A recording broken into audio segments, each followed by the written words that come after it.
काय त्यांची उष्टावळी, काय त्यांचे उष्टावळी, काय त्यांचे उष्टावळी.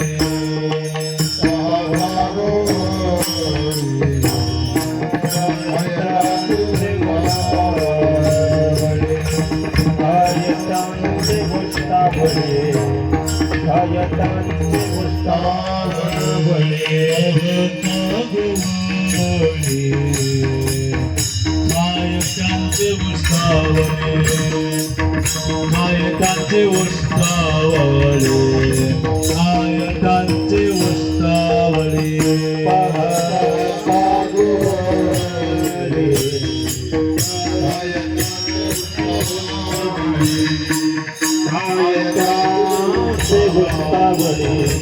आयतांचे उष्टावळे. नामाचे जतन गडे कानोबाचे ध्यान, गडे कानोबाचे ध्यान, गडे कानोबाचे ध्यान. गडे नामाचे जतन गडे कानोबाचे ध्यान, गडे कानोबाचे ध्यान, गडे कानोबाचे नामाचे जतन. गडे नामाचे जतन गडे कानोबाचे ध्यान, गडे कानोबाचे ध्यान, गडे कानोबाचे ध्यान. करते नामाचे जतन, करते नामाचे जतन गडे कानोबाचे ध्यान, गडे कानोबाचे ध्यान, गडे कानोबाचे ध्यान.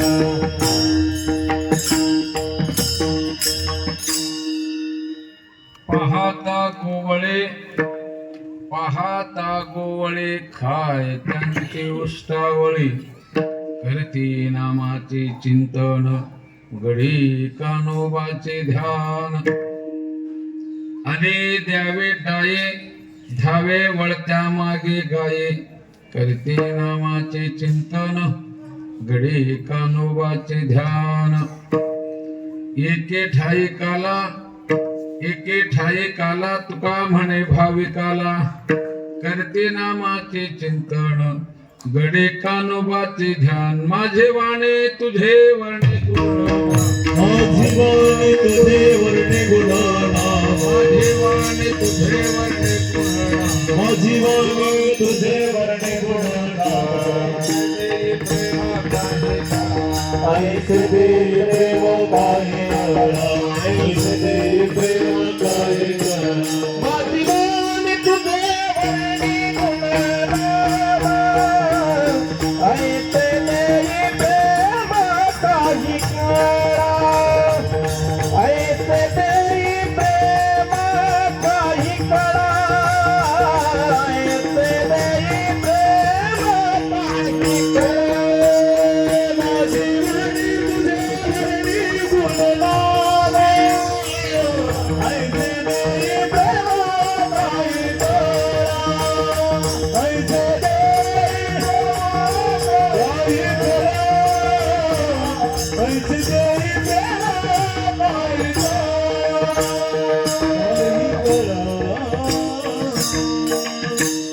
पाहता गोवळे, खाय त्यांचे उष्टावळी. करते नामाचे चिंतन गडी कानोबाचे ध्यान. कीर्तन रूपी शिवसाठी निवडलेला अभंग जगद्वंदे जगद्गुरु तुकोबारायांचा प्रकरणाचा अभंग आज आपल्या समोर कीर्तन रूपी सेवेसाठी ठेवलेला आहे. निमित्त प्रतिवर्षी होणारा हा अखंड हरिनाम सप्ताह आणि त्या सप्ताहातला हा शेवटचा दिवस. ती सेवा माझ्याकडे दिली, ती दादासाहेबांची सेवा आहे. त्यांचा सेवक म्हणून सेवेसाठी आपल्या पुढे उपस्थित आहे. चाललेला हा प्रतिवर्षाचा सप्ताह मुख्य हेतू ज्ञानेश्वरी पारायण. गेले 18 वर्ष झालं ज्ञानोबारायांच्या ज्ञानेश्वरीचं पारायण या गावामध्ये होत. आता ज्ञानेश्वरी काय वस्तू आहे, काय आहे त्यामध्ये, हे काही इथल्या मंडळींना सांगायची गरज नाही. नामा म्हणे श्रेष्ठ ग्रंथ ज्ञानेश्वरी एक तरी ओवी अनुभवावे. जीवनामध्ये ज्ञानोबराच्या ज्ञानेश्वरीची एक जरी ओवी अनुभवात आली ना तरी आपला परमार्थ सफल झाला. परमार्थामध्ये अनुभवाला विशेष महत्व आहे. कशाला? अनुभवाला. कारण तुका म्हणे येते पाहिजे अनुभव, शब्दाचे गौरव कामा नये.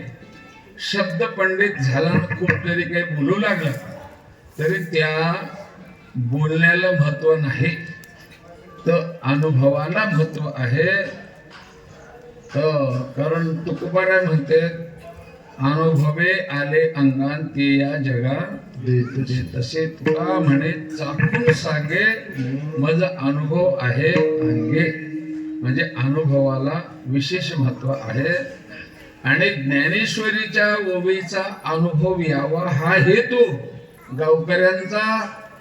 आणि ती ज्ञानेश्वरी दरवर्षी प्रत्येक असलेलं चिंतन करणाऱ्याच्या समोर ठेवल्या जाते.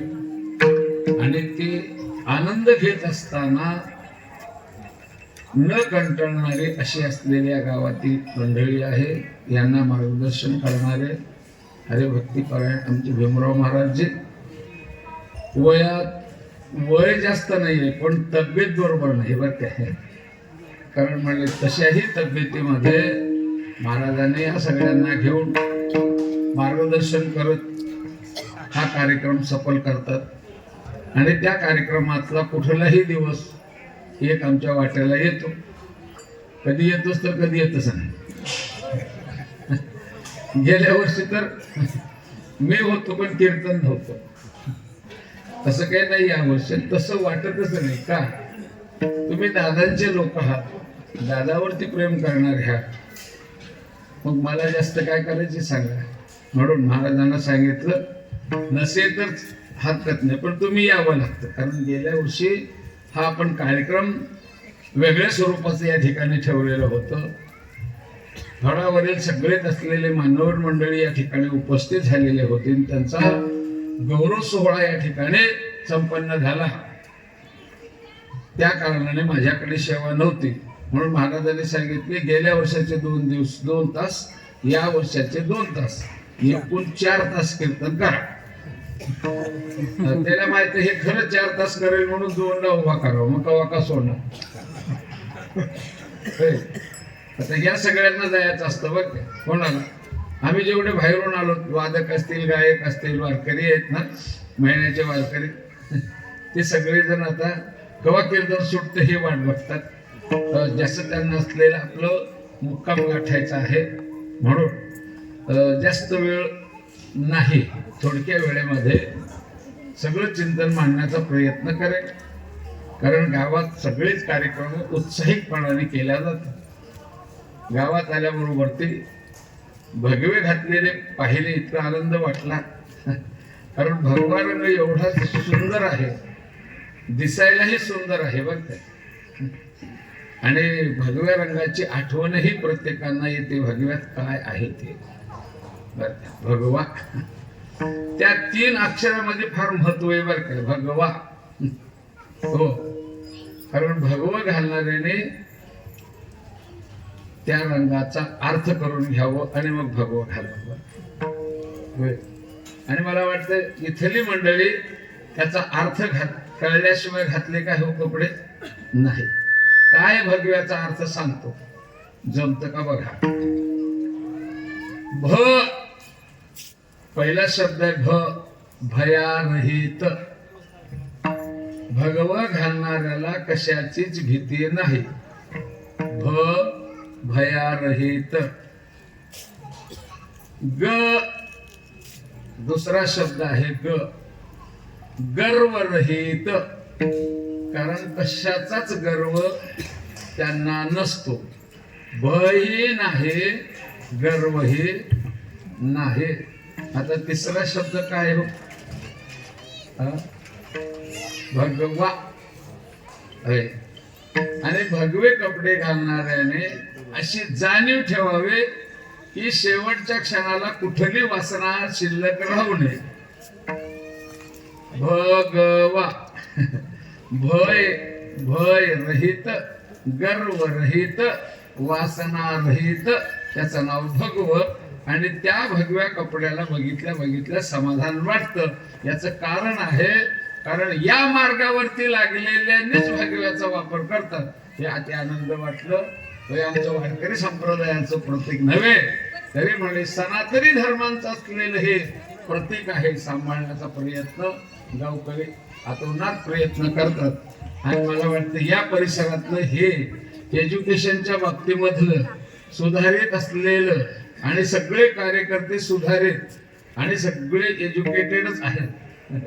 आज जरी असलेलं कोणी अशा कपड्यामध्ये लपून जरी खाली बसलेले वाटत असतील, तरी पण म्हणजे फार मोठा अधिकार गाजलेले इथले सगळे व्यक्ती आहेत. अगदी असलेलं योग्य पद्धतीचं असलेले कार्य करत असतात.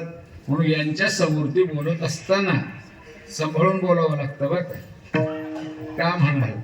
तरी आम्हाला इथं म्हणणार नाहीत का हे, पण मागे आमची परीक्षा झाल्याशिवाय राहणार नाही ना. असं होय बरं का, ती असं होते. याच्यासाठी म्हणून मी अगोदरच क्षमा मागून सगळ्यांना सांगतोय, कारण मी कुठलं एज्युकेशन केलेला माणूस नाहीये. आणि भाऊ नव्हे बहुश्रुत नव्हे ज्ञानशेव, दास मी दुर्बळ वैष्णवांचा. कारण म्हणजे शेवे लागे सेवक झालो होय, तुमच्या लागलो निज चरणा. गोवऱ्यांची सेवा म्हणून उपस्थित आहेत, वक्ता म्हणून नाही. अधिकार नाही माझ्याकडे. आणि आज असलेलं या कार्यक्रमाची सांगता भगवंताच्या चरित्राने सांगता करावी हा संप्रदायातला नेम, म्हणून त्या नेमाचं पालन करू सगळ्यांनी मिळून.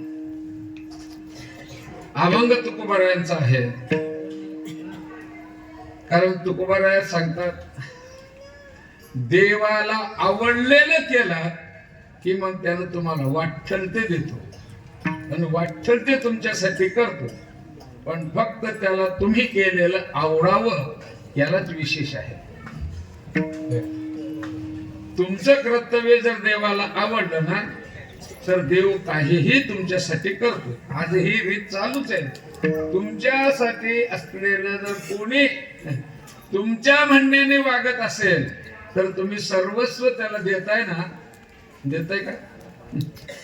पोरग जर तुमच्या म्हणण्याप्रमाणे जर वागलं ना, तर म्हणले चाव्या ठेवून घ्यायची काय गरज आहे तुम्हाला? कारण सगळं त्यांना देऊन टाकताय का? तुमच्या म्हणण्याप्रमाणे वागावं लागतं. अरे भगवान आहे, तो जगाचा मालक आहे. फक्त तुमच्याकडून काही नाही. तुम्ही त्याला योग्य वाटेल असं वागायला सुरुवात केलं की मग ते तुमच्यासाठी त्यानं सगळंच काही देऊनही टाकतो. तुमच्या समागमात राहतोय, तुमच्यासाठी असलेलं वाटतं ते कष्टही सहन करतोय, आणि अनेक संकष्टाला तो भगवान पुढे जात असतोय. एवढा भगवान दयाळू आहे. फक्त तुम्ही एवढंच करा, त्याला आवडेल ते करा. देवाला आवडलेलं करा. देवाला काय आवडेल असं जर वाटत असेल, देवाला फार काही आवडत नाही. फार सोपं देवाला आवडण्यासारखं काय आहे? तुम्ही रात्रंदिवस त्याचं चिंतन करा. याच्या व्यतिरिक्त देवाला काही आवडत नाही. देव तुमची अपेक्षा कशाची करतोय आणि काय देणार आहे देवाला तुम्ही? सगळं त्याच आहे बाबा, सगळं त्याच आहे. त्याला काय तुम्हाला देण्यासारखं आहे? तुमच्याकडे काही नाही, फक्त तुमच्याकडे आहे. त्याला आवडलेलं देण्यासारखं तुमच्याकडे आहे, तेवढं द्या. म्हणून देवाला काय आवडेल सांगितल्यावर काय? आवडे देवाचे तो ऐका प्रकार,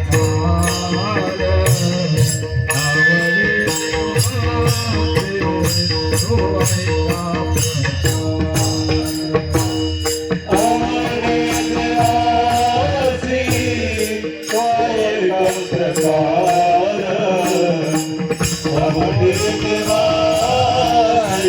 तो ऐका प्रकार.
आवडलेलं तुकोबाराने सांगितलं तेच करा.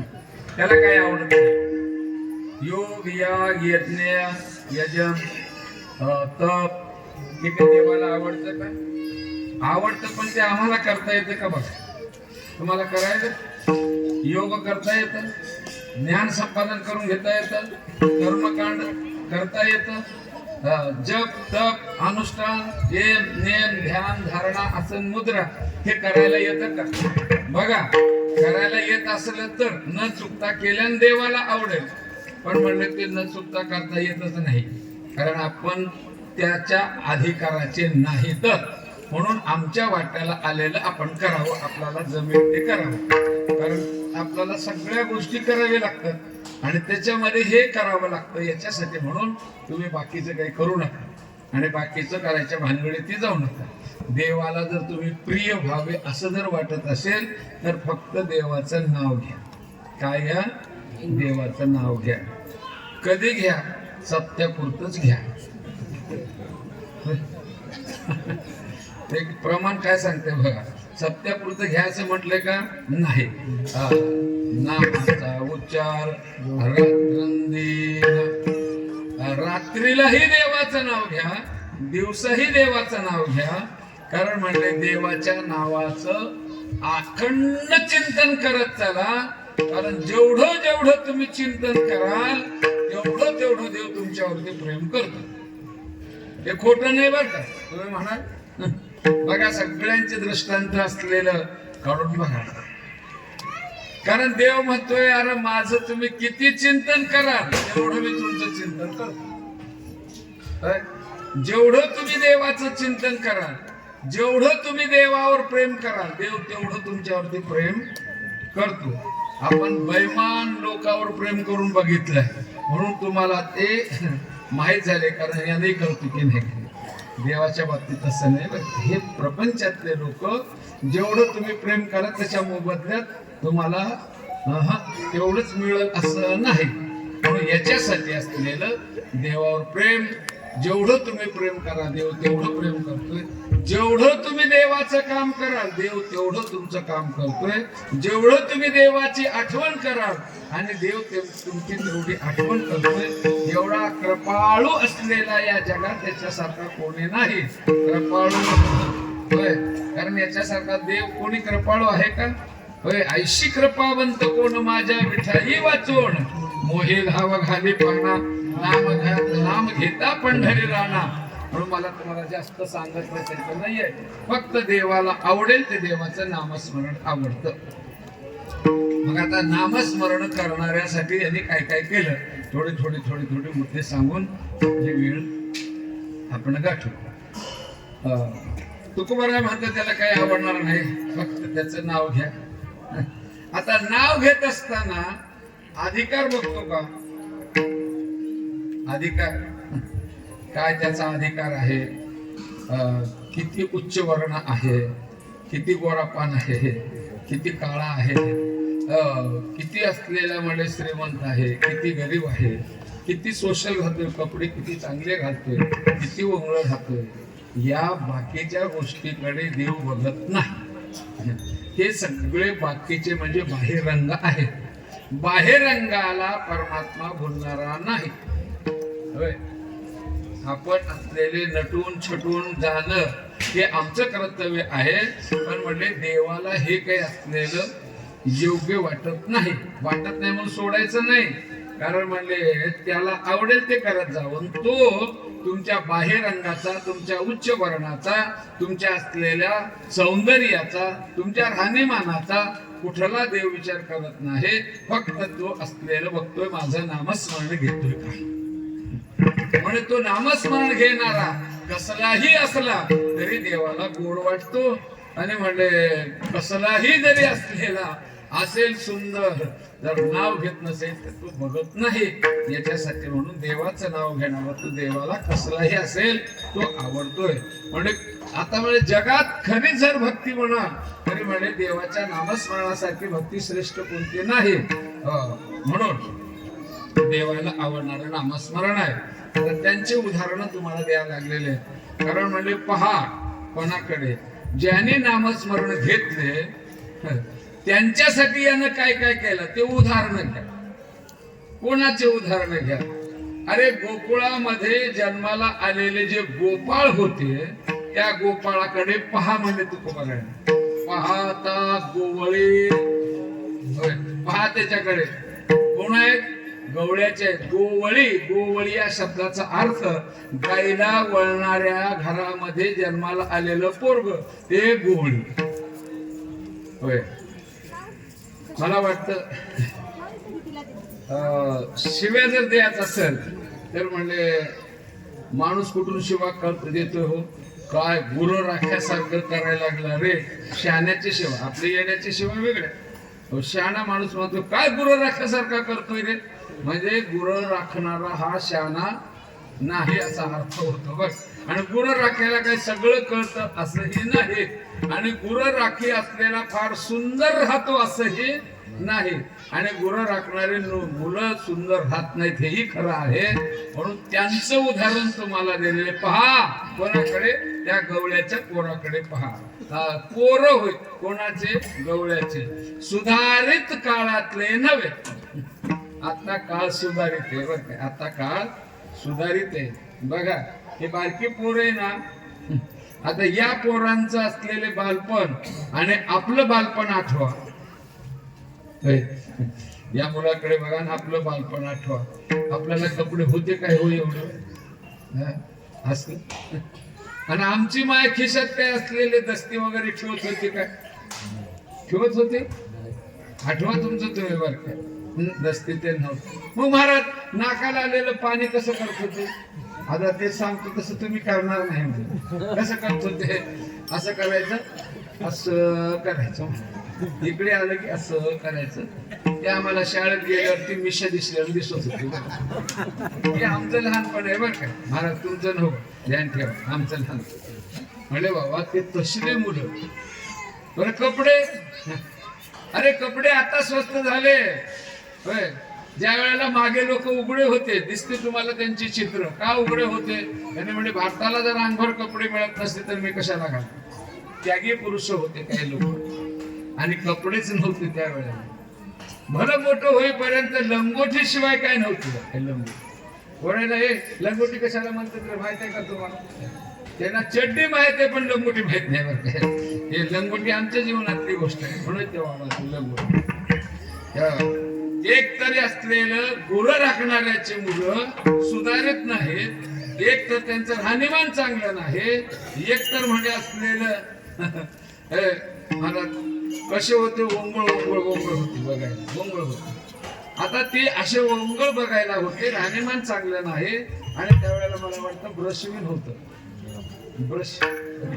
आता दात जर असलेले घासताना बोटाने घासायला लागले तर पोरं म्हणतात आम्हाला काय अनाड्यासारखं करू लागलं. होय, आता दात असले हाताने घासले ना तर अनाडे हो का म्हणजे दात ब्रश न घासा, कारण बोटाने दात घासत होते असं सांगावलं तरी पोराला खरं वाटणार नाही. त्या काळातले दात कशी असतील त्या पोरांचे, पोट कसे असतील, अंग कसे असतील, किती ओंगळ असतील, तेही रात्रंदिवस असलेले गायीच्या मागे फिरणारे एवढे ओंगळ होते. देवाला इतके आवडत होते, इतके आवडत होते की त्यांचं देव उष्ट खात होता. त्यांचं देव उष्ट खात होता. देव कोणाचंही उष्ट खात नाही. तुम्ही आम्ही उष्ट खायची सवय आम्हाला, उष्ट खायची सवय तुम्हा आम्हाला आहे, पण देव कोणाचं उच्चिष्ट खात नाही. आणि उच्चिष्ट खाल्ल्याशिवाय राहत नाही का? त्याला आवडलंय त्यांचं उच्चिष्ट खातोय. कारण म्हणजे ते आवडेल असं असलेले वागत होते म्हणून त्यांचं उच्चिष्ट खात होते. कारण भगवंत तृप्त व्हावं हा हेतू शहाण्या लोकांचा होता. म्हणून देवाच्या तृप्तीसाठी त्यांनी यज्ञ केले. त्या यज्ञामध्ये भगवंत तृप्त होईल हा यज्ञिकांचा हेतू होता. पण भगवंताने असलेलं त्या यज्ञात तृप्त होण्याच्या ऐवजी आणि तो त्या यज्ञातल्या खोडी काढतोय. बरं काय खोडी काढतोय तू पगार सांगते काय? यज्ञ मुके खोडे काढे,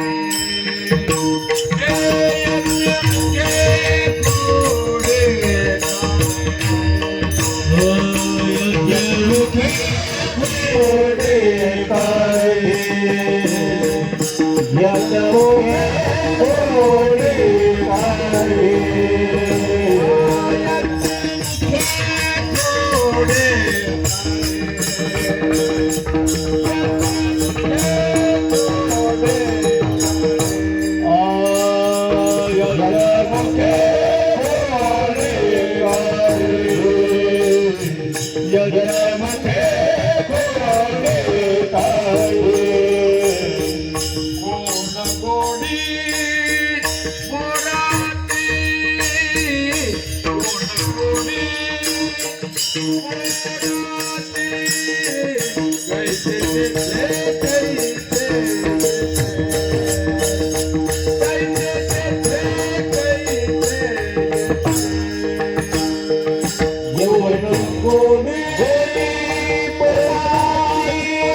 भगवान तृप्त व्हावा हा यज्ञिकांचा हेतू असतो.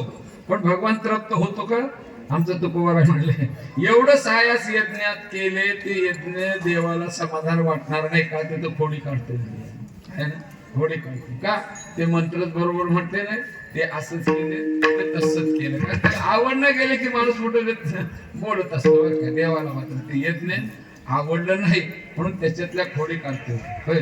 अरे जिथं यज्ञामध्ये खोडी काढणारा परमात्मा आणि ती शबरीच्या घरला गेला आणि तिथे काय बोर चांगले होते होय होय बोर चांगले होते काय तिचे? अरे म्हणजे दाताने खाल्लेले खाऊन खाऊन ठेवलेले उष्टे बोर आणि तिथं म्हणजे उष्ट न म्हणे उच्चिष्ट अथवा थोडे तुका म्हणे ते पुढे. अरे यज्ञात खोडी काढणारा परमात्मा आणि इथं मात्र असलेले उष्टे बोर खातो का? इथं कसे कैसे तेथे आणि कैसे येथे. कारण याज्ञिकाजवळ कसा आणि म्हणजे नामधारकाजवळ कसा. अरे जर शहाणे असतील तिथं खोडी काढतोय आणि भोळे भाविक असतील त्यांचं उच्चिष्ट खातोय. बाबा आता खूप काही सांगायला वेळ होती म्हणून न म्हणे उच्चिष्ट अथवा थोडे. कारण यांचं उच्चिष्ट खातोय. याज्ञिकांचं असलेलं अवदान भगवंत घेत नाही म्हणून तो यांचं का असलेलं घेतोय, यांचं उच्चिष्ट का खातो. तरी हे सदोदी देवाचं चिंतन करतात म्हणून त्यांच्यासाठी वाटतं ते करतोय. उच्चिष्ट खातोय एवढं नाही. कारण म्हणजे आलेल्या संकष्टाला आपण पुढे जातो आणि त्यांना पाठीकडे घालतो. यांच्यासाठी असलेलं आपण त्रास घेतोय नवे नवे. यांच्यासाठी काय करेल सांगितल्यावर काय? आम्हासाठी अवतार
आमच्यासाठी आणि अवतार किती होय?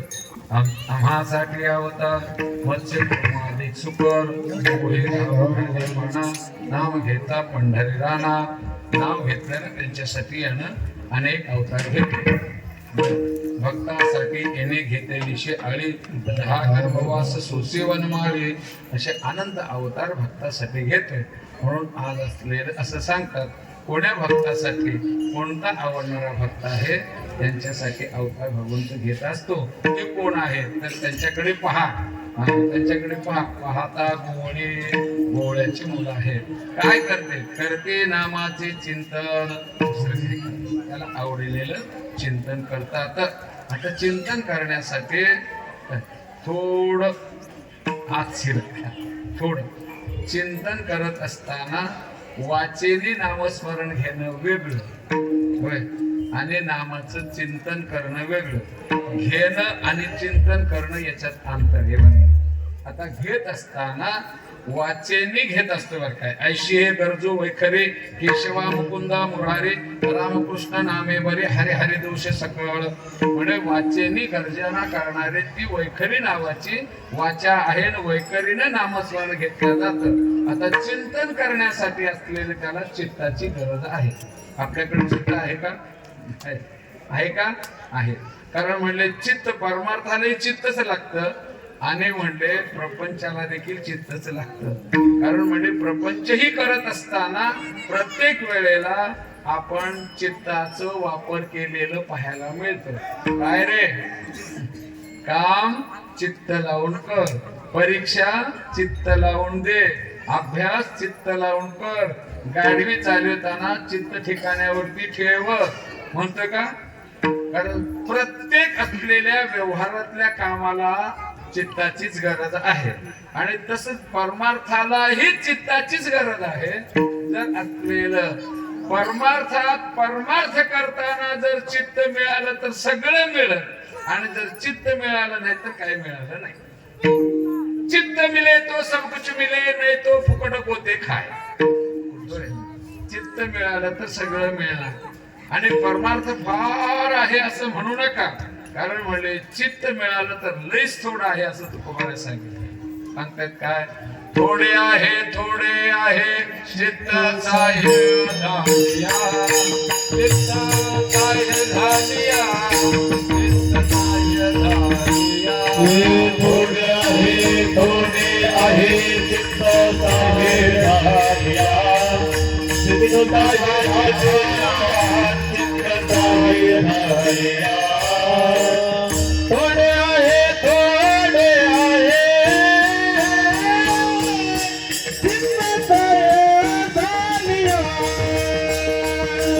झालिया, चित्ताचा हे झालिया.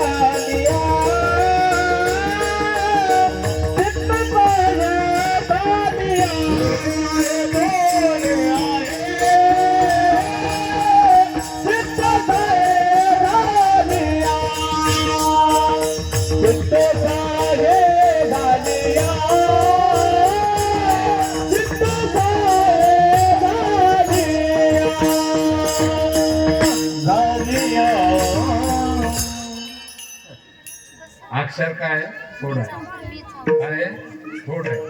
थोडं म्हणलं की समाधान वाटतं माणसाला बघ.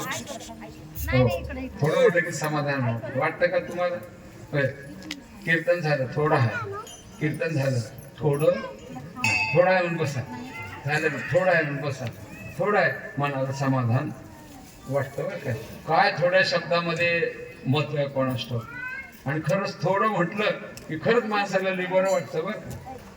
बाप चाललाय गावाला, 12 वर्षाचं पोरग आहे, हट्ट धरलं, बापाला सांगितलं बाबा मी तुमच्या समागमात येणार. चालायचं होतं 10 किलोमीटर, त्याला माहिती आहे पोरग 10 किलोमीटर काय चालणार.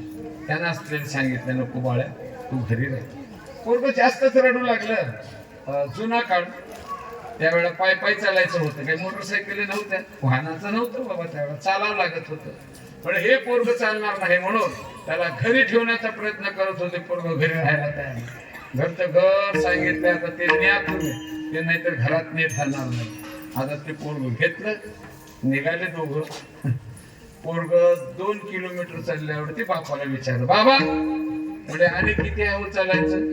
बापाने काय सांगलं असं, काय सांगलं, काय म्हणलं त्याने थोडं, काय म्हणलं त्याने थोडं आहे. थोडं म्हणल्यावर त्या पोराला एवढा आनंद वाटायचा. थोडं म्हणलं की आलं जवळ म्हणून पळायला सुरू करायचं, 1 किलोमीटर पळायचं. पुन्हा विचारायचं बापाला बाबा आता किती आहे. त्याने सांगितलं थोडं आहे. थोडं म्हणलं की पोरग पळायचं आणि दमून उभा टाकायचं. पुन्हा विचारायचं बाबा आता किती आहे. थोडं आहे, थोडं आहे बाळ्या, झालं थोडं आहे. थोडं म्हणलं की पळायला सुरुवात केलं. थोडं म्हणत त्या बापाने पोराला 10 किलोमीटर चालविलं बरं का. इथे 10 किलोमीटर पोरग चाललं, पण कशावर थोडं म्हणल्यावर. तसंच आम्ही बी आहोत, पण आम्हाला थोडं आहे म्हणलं तर लोक लागतील वाटायला, म्हणून तुम्हाला सांगितलं लय नाही परमार्थ थोडं आहे. किती आहे थोडं आहे. थोडे आहे पण कधी चित्त साह्य झाल्या. अरे थोडं आहे चित्त साह्य झाल्यावर थोडं आहे, नाही का तर अगोदरच थोडं नाही. म्हणजे आमचं चित्त आम्हाला सहकार करणार नाही असं म्हणावं लागेल. होय, आता गंमत अशी आहे, आपण कीर्तनात आलो आणि चित्त कुठे आहे. पहिलंच म्हणते बघा काय मन आहे व्यवहारामध्ये, दंड देवळात आणि चित्त हाय का म्हणून घरी ठेवून आलो तिकडे जातो बरं काय कीर्तनाला एक चप्पल गेल्यावर कसं करावं. म्हणून याच्यासाठी असलेलं चित्त मात्र असलेलं आपल्याला मदत करणार नाही. जोपर्यंत चित्त मदत करणार नाही तोपर्यंत आपला परमार्थ यशस्वी होणार नाही. आणि चित्त मिळालं तर सगळं मिळालं. मकर श्रृंगार करून उपयोग नाही. मढ्याचा श्रृंगार केला तो व्यर्थच आहे. तसा परमार्थाला श्रृंगार केला आणि चित्त जर नसेल तर काय करावं. चित्त नाही ना आम्ही तरी ते म्हणून त्याच्यासाठी चित्त कशासाठी लागतं, चिंतन करण्यासाठी लागतं. आणि चित्तात चिंतन जे होईल ते तुम्हाला प्राप्त होणार आहे. जे होईल चित्तामध्ये चिंतन ते तुम्हाला प्राप्त होणार आहे. लोक दुःखी का आहे याचं कारण सांगतो. लोक आम्ही दुःखी का आहोत. अरे ज्या असलेल्या चित्तात चिंतन दुःखाचं करतोय म्हणून आमच्या वाट्याला दुःखच येतोय. कारण त्या चित्तात जर चिंतन जर म्हणले सुख ज्याच्याने होतं त्याचं चिंतन करा तर दुःख आपल्या वाट्याला येणार नाही का तरी चित्त तुम्ही चिंतन केलेलं द्यावं हा चित्ताचा हेतू आहे, विषय आहे. कसा आहे, चिंतामणी नावाचा असलेला एक मणी आहे आणि त्या मण्याला ठेवून तुम्ही चिंतन करा, हे चिंतामणी तुम्हाला देणार आहे. कारण चिंतन केलेलं चिंतामणी देतोय, तसं त्या चिंतामणी सारखं हे चिंतामणी शरीर आहे. तुकोबारायांचं अक्षर आहे बरं काय, सकळ चिंतामणी शरीर. कारण हे शरीर चिंतामणी सारखं आहे, म्हणून याच्या दुःखाचं चिंतन करूच नका, दुःख तुमच्या वाट्याला येणार नाही. म्हणून चित्तामध्ये चिंतन ज्याचं होतं ते तुम्हाला प्राप्त होणार आहे. काय चित्तात चिंतन कोणाचं कराल तेच तुम्हाला मिळणार आहे. म्हणून तुकोबाराय सांगतात चिंतन असलेले गोपाळ, कारण त्यांच्या चित्तात दुसऱ्याचं कोणाचं चिंतन नाही, कारण देवाचं चिंतन करायला लागलेले होते बरं का. देवाचं चिंतन करतात, कोणाचं, कळते नामाचे चिंतन, कोण, गडी कानोबाचे ध्यान. गडी गडी होय, ओंगळ ओंगळ ओंगळ पोर बर का, ते चिंतन करायला लागल्यामुळं देव त्यांच्यासाठी वाटण ते करतोय. यांच्यासाठी असलेले अनेक अवतार घेतलेले आहेत. अरे म्हणजे त्यांच्यासाठी असलेलं जो नाम घेईल त्याच्यासाठी असलेलं देव कुठं जातोय माहित आहे का, सांगतात धावे चाले मागे मागे, धावे चाले मागे मागे, धावे चाले मागे मागे, धावे चाले मागे मागे, धावे चाले मागे मागे, धावे चाले मागे मागे,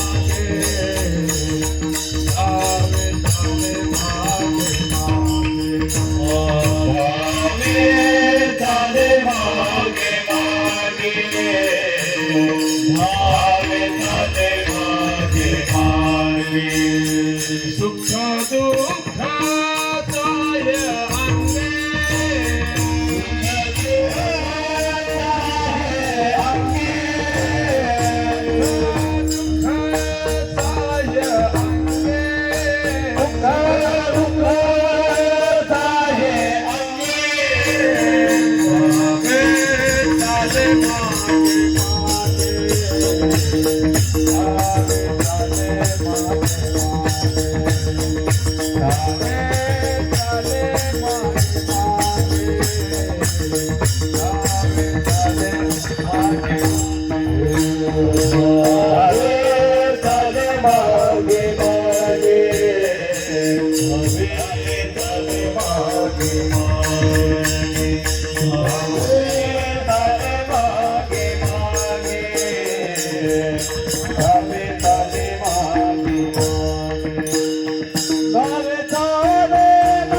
अंगे,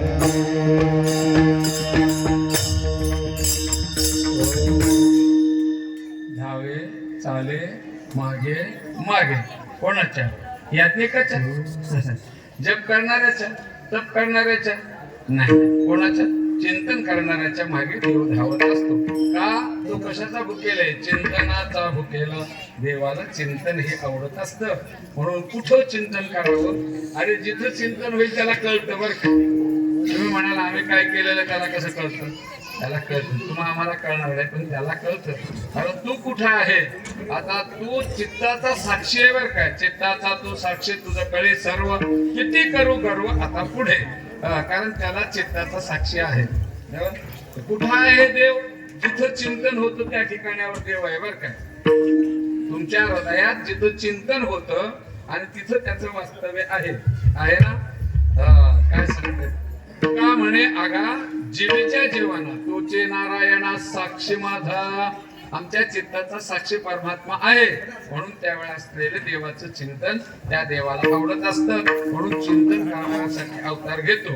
आता किती जरी सांगितलं तर कमी, म्हणून अवतार असे अवतार कोणासाठी घेतो? त्याला आवडलेल्या भक्तासाठी घेतो. आता त्याला आवडलेले कोण असते? नाम स्मरण करणारे त्याला आवडत असतात, म्हणजे त्यांच्यासाठी असलेले वाटेल ते जन्म घेतोय.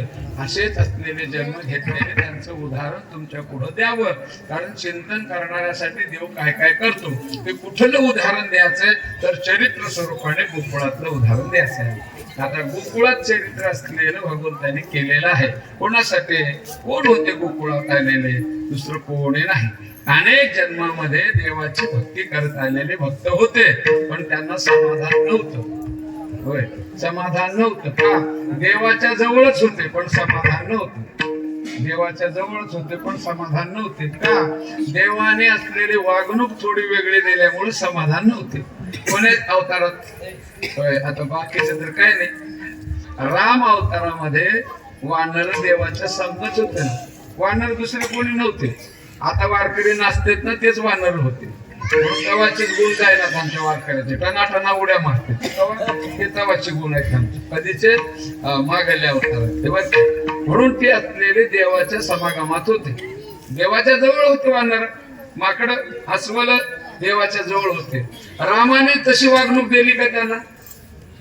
दिली नाही. का दिली नाही? यांच्या असलेल्या जातीचा जो गुण होता ऐन वेळेला उघड पडतो. जातीचा गुण ऐन वेळेला उघडा पडतो बर का. त्याही वेळेला पडणार, आजही पडतोय. तुम्हाला सांगतोय, तुम्ही जाऊन बघा. कपडे शिवणारे कोणी आहेत का इथं? टेलर टेलर आहेत पण इथं नाही, गावात इथं नाही. उद्या जाऊन त्यांच्याजवळ बसा आणि ते काय काय करते ते बघा. काय करते बघा, उभं बसून काय करते? अगो बोट तोंडात घाल. चला म्हणा, मामा काय रे तुझ्या बोटाला तितके केलं तोंडात घालून बोट? गुळ आहे का साखर आहे त्या बोटाला? तर म्हणजे अरे आमच्या जातीचं चाळ आहे रे, कारण असं केल्याशिवाय मला दोरा ओवायला येत नाही, त्याच्यासाठी म्हणून हे आमच्या जातीचा गुण आहे. सांगा कशाचा? जातीचा गुण. होय. परीट कपडे धुतोय, परीटाकडे बघा. परीट कपडे धुताना कसं करतो? आता मशीन झाले सोडून द्या, पण पहिले कपडे धुवत असताना हा हा त्याला म्हणा कोणता रोग आहे तुला? रोग नाही आम्हाला असं म्हणल्याशिवाय कपडे धुता येत, कारण हे जातीची चाळे आहे बर का. जातीची चाळे नामा म्हणे ऐसे जातीचे चाळे आणि दुकले बिन परीट विवळे. आता याच्या सगळ्यांचे जाती आहेत बर का. हटकर कुणबे वाटमोडे रिकामा ब्राह्मण करीतो चाळे, हे सगळं आपण बघून घ्या नामदुराचं. म्हणजे तसं या वाचलेल्या वानरांचा गुण होता. कोणता गुण होता? कारण म्हणजे जे रामाजवळ गेले की म्हणजे रामाला गुदगुल्या करायचं, रामाला चिमटायचं, रामाच्या अंगावरचे रोम उपडायचे, रामाला वाकडं दाखवायचं. रामाला नसलेली बला झाली म्हणजे या वानर अरे माझीच होत पण मला त्रास द्यायला लागले ना, मग यांना काय करावं? म्हणून यांनी असलेले जवळ येताना भगवंतांनी काठी ठेवली होती. काठी कशासाठी? आपल्याची काठी. वानरा जवळ आले म्हणजे काठी आपल्याचं, कारण ते दुरून नमस्कार करून जात होते. रामा मागा आम्ही तुझ्या संग होतो, पण लय लांब तुझा आमचा असलेला समागम बाबा, आता मात्र दुसरा जन्म तसला देऊ नको बर काय. म्हणून संगती पंगती देवा सवे घडे आणि नित्य नित्य जोडे, हेची तुझ्या संगतीत राहावं, तुझ्या पंक्तीत राहावं असं आम्हाला दिलं पाहिजे. म्हणून त्या राम अवतारामध्ये या वानरांना असलेलं दिलेला वरदान आणि ते पूर्ण करण्यासाठी त्यांना सांगितले गोकुळात या, आणि ते गोकुळात आहे. कशासाठी? देवाच्या जवळचं ऐश्वर्य भोगण्यासाठी गोकुळात आले. कोण होते? वानर होते. हे झाले गोपाळ. आता गवळणी कोण होत्या? गवळणी कोण होत्या? कारण म्हणजे श्रुती रूपी गवळणी. श्रुती म्हणजे वेदातले अक्षर. वेदातले अक्षर भगवंताचं वर्णन करायला लागले. वर्णन करता करता त्यांना समाधान झाले, ते दुःखी झाले. देव भेटलाच नाही, वर्णन केले पण देव भेटला नाही. म्हणून त्या श्रुती रूपींना सांगितलेलं आहे, तुम्हाला जर माझं स्वरूप बघायचं असेल तर तुम्ही गोकुळात अवताराला या. म्हणून श्रुती रूपी असलेल्या गवळणी म्हणून तिथे जन्माला आल्या. कुठं? गोकुळामध्ये. आणि दुसऱ्या गवळणी कोण होत्या? ऋषी रूपी गवळणी होत्या. कारण ऋषी लोक देवाच्या प्राप्तीसाठी वनात बसले. वनात जाऊन असलेले जप तप करायला लागले, पण मला काय देव मिळेना. होय, देव मिळेना. त्यांना म्हातारपण आलं आणि सगळे म्हातारे एका जागी जमा झाले. म्हातारे म्हणले, वनात जाऊन बसून देव मिळाला कारण? त्याला म्हणले नाही. तुला? त्याला म्हणले मला नाही. तुला? देव मिळाला नाही. म्हणे अरे म्हणजे मनुष्य जन्माला आलोय, आता देव तर मिळून घ्यावा, नाही घेतलं देव जर मिळाला तर संसार तर करूच. म्हणे कोण म्हणाले? म्हातारे. मला वाटतं म्हाताऱ्याला संसार जास्त आवडतो. म्हातारे जसं जसं म्हातारे होऊन आले तस तसं संसारावरती लय लोक आमच्याकडल्या म्हाताऱ्याच्या इकडे काय घेऊन म्हातारे. आणि ते म्हातारे असलेले म्हणले आता संसार लागले, संसार करू म्हणले. आता संसार करायचे तर एकाने म्हणला संसार करायचे तर लग्न करावं लागतं, त्या वेळेला बरे बायको पाहिजे. म्हणजे कोण नको मग करायचं की म्हणले. म्हातारे सगळे म्हणजे लग्न करायचं म्हणले. ठरलं. मग त्यावेळेचे म्हातारे म्हणले असं म्हणू नका, आताचे मी म्हातारे ना म्हणणार तुम्हाला सांगतो. बघा कुठं थोडं विना घ्या, टाळ घ्या. आता आमचं वय आहे का रे? आणि तुम्ही त्यांना विचारा तुम्हाला लग्न करू? आम्हाला कोण देऊ लागले रे म्हणते, तू करणार म्हणा. तर म्हातारे सगळे लग्न करायला तयार झाले, पण म्हणता अरे लग्न करायला तयार झालात पण मुलगी कोण देणार? म्हातारे म्हणले खरं आहे, मुलगी आता कोण देणार? त्याच्यातलं एक मोठा हुशार होता म्हातारा. अरे म्हणले तुम्हाला मुलगी मागायची काही गरज नाही, मी युक्ती सांगतोय. कारण राम वनाला आलाय, त्याच्या पायाला दगड लागली की बाई होऊ लागली म्हणून. बरोबर आहे. शिळ होती मनुष्य झाली थोड कीर्ती वाखाणले, लंका धन केली हनुमंत काशाने. म्हणजे अरे म्हणजे दगड लागली की बाई होते, आनंदाची गोष्ट आहे. चला म्हणजे आता बायको लागेल तर घ्या दगड डोक्यावरती घेतले. आता दगड उचलत असताना म्हातारा म्हणला ज्याला जेवढी बायको लागते तेवढा दगड घ्या. कोणाला बारीक, कोणाला पातळ, कोणाला जाड, कोणाला उंच, कोणाला ठेंगणी. उद्या काय दिली मला बायको अशी भांडण नको. चला म्हणे ते सगळे डोक्यावर दगड ठेवून घेतले आणि गेले रामाच्या भेटी. लक्ष्मण म्हणतात दादा आज फळ नाही फुलं नाही दगडच घेऊन निघालेत लोक. तुला काय अर्थ आहे त्यांचा कळत नाही बाबा, येऊ दे म्हणले. आणि सगळे गेले. महाराज सतर कापणारे म्हातारे एवढे मोठे मोठे दगड घेतले. आता म्हणले याची बायको होणार म्हणून त्या रामाजवळती गेले, रामाच्या स्वरूपाला बघितले आणि राम असलेला असा सुंदर झाला. कारण म्हणजे येणाऱ्याला मी काय आहे कोण आहे हे विसरून जावं एवढं सुंदर स्वरूप देवाचं झालेलं आहे. आणि त्याला पाहिल्याबरोबर ते बिचारे म्हातारे विसरून गेले. हो काय म्हणायचं ते विसरून गेले. काय म्हणायचं होतं यांना? रामा आम्हाला या दगडाची बायको करून दे हे म्हणायचे विसरले. आणि तिथे जाऊन म्हणतात रामा आम्हाला बायको करून घे, आम्हाला बायको करून घे. राम म्हणत तथाच तू या जन्मात नाही पुढच्या जन्मात. म्हणून ते ऋषी रूपी असलेल्या गवळणे, श्रुती रूपी गवळणे आणि म्हणजे वानर रूपी असलेले गोपाळ कुठं जन्मले? देवाच्या अगोदर असलेले गोकुळात जन्मलेले आणि देवाची वाट बघायला लागलेले आहे. देव कधी जन्माला येईल, कधी जन्माला येईल. भगवंतांनी त्यांना आश्वासन दिलं होतं मी गोकुळामध्ये येणार आहे. म्हणून तो गोकुळामध्ये आला. पण यावं कोणाच्या घरला? हो अवघड आहे. कोणाच्या घरी यावं? गरीबाच्या घरला आला तर गरीबाची अशी वाट आहे महाराज. गरीबाचा पोरग सोन्याची अंगठी हातात घातलं तर त्याला कुठं मिळालं? ते तांब्याची असेल पितळीची असेल. आणि मोठ्याचं पोरग जरी पितळीची अंगठी घातली त्याला का कमी सोन्याचं असेल. असं मोठ्यामध्ये लहानामध्ये असं फरक आहे.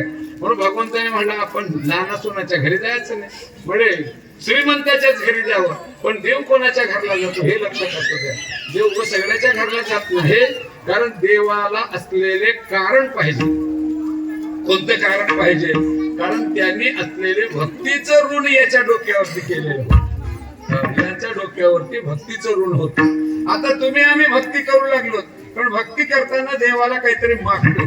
कारण मागितल्यानंतर असलेली निष्काम भक्ती होणार नाही.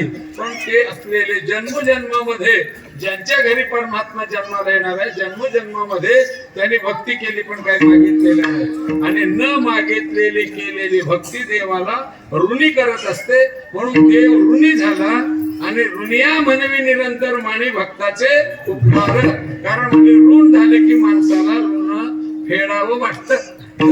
कारण ऋण बरं वाटत नाही आणि ऋण फेडल्याशिवाय जाऊ नका ही बरं काय. म्हणून ऋण हे खराब आहे, ऋण फेडलंच पाहिजे. म्हणून भगवंताने विचार केला तर ऋण गवळ्यांचं फेडायचे काय करावं. म्हणजे ऋण फेडण्यासाठी देवाने अवतार केला. सांगितले विना फेडावया अवतार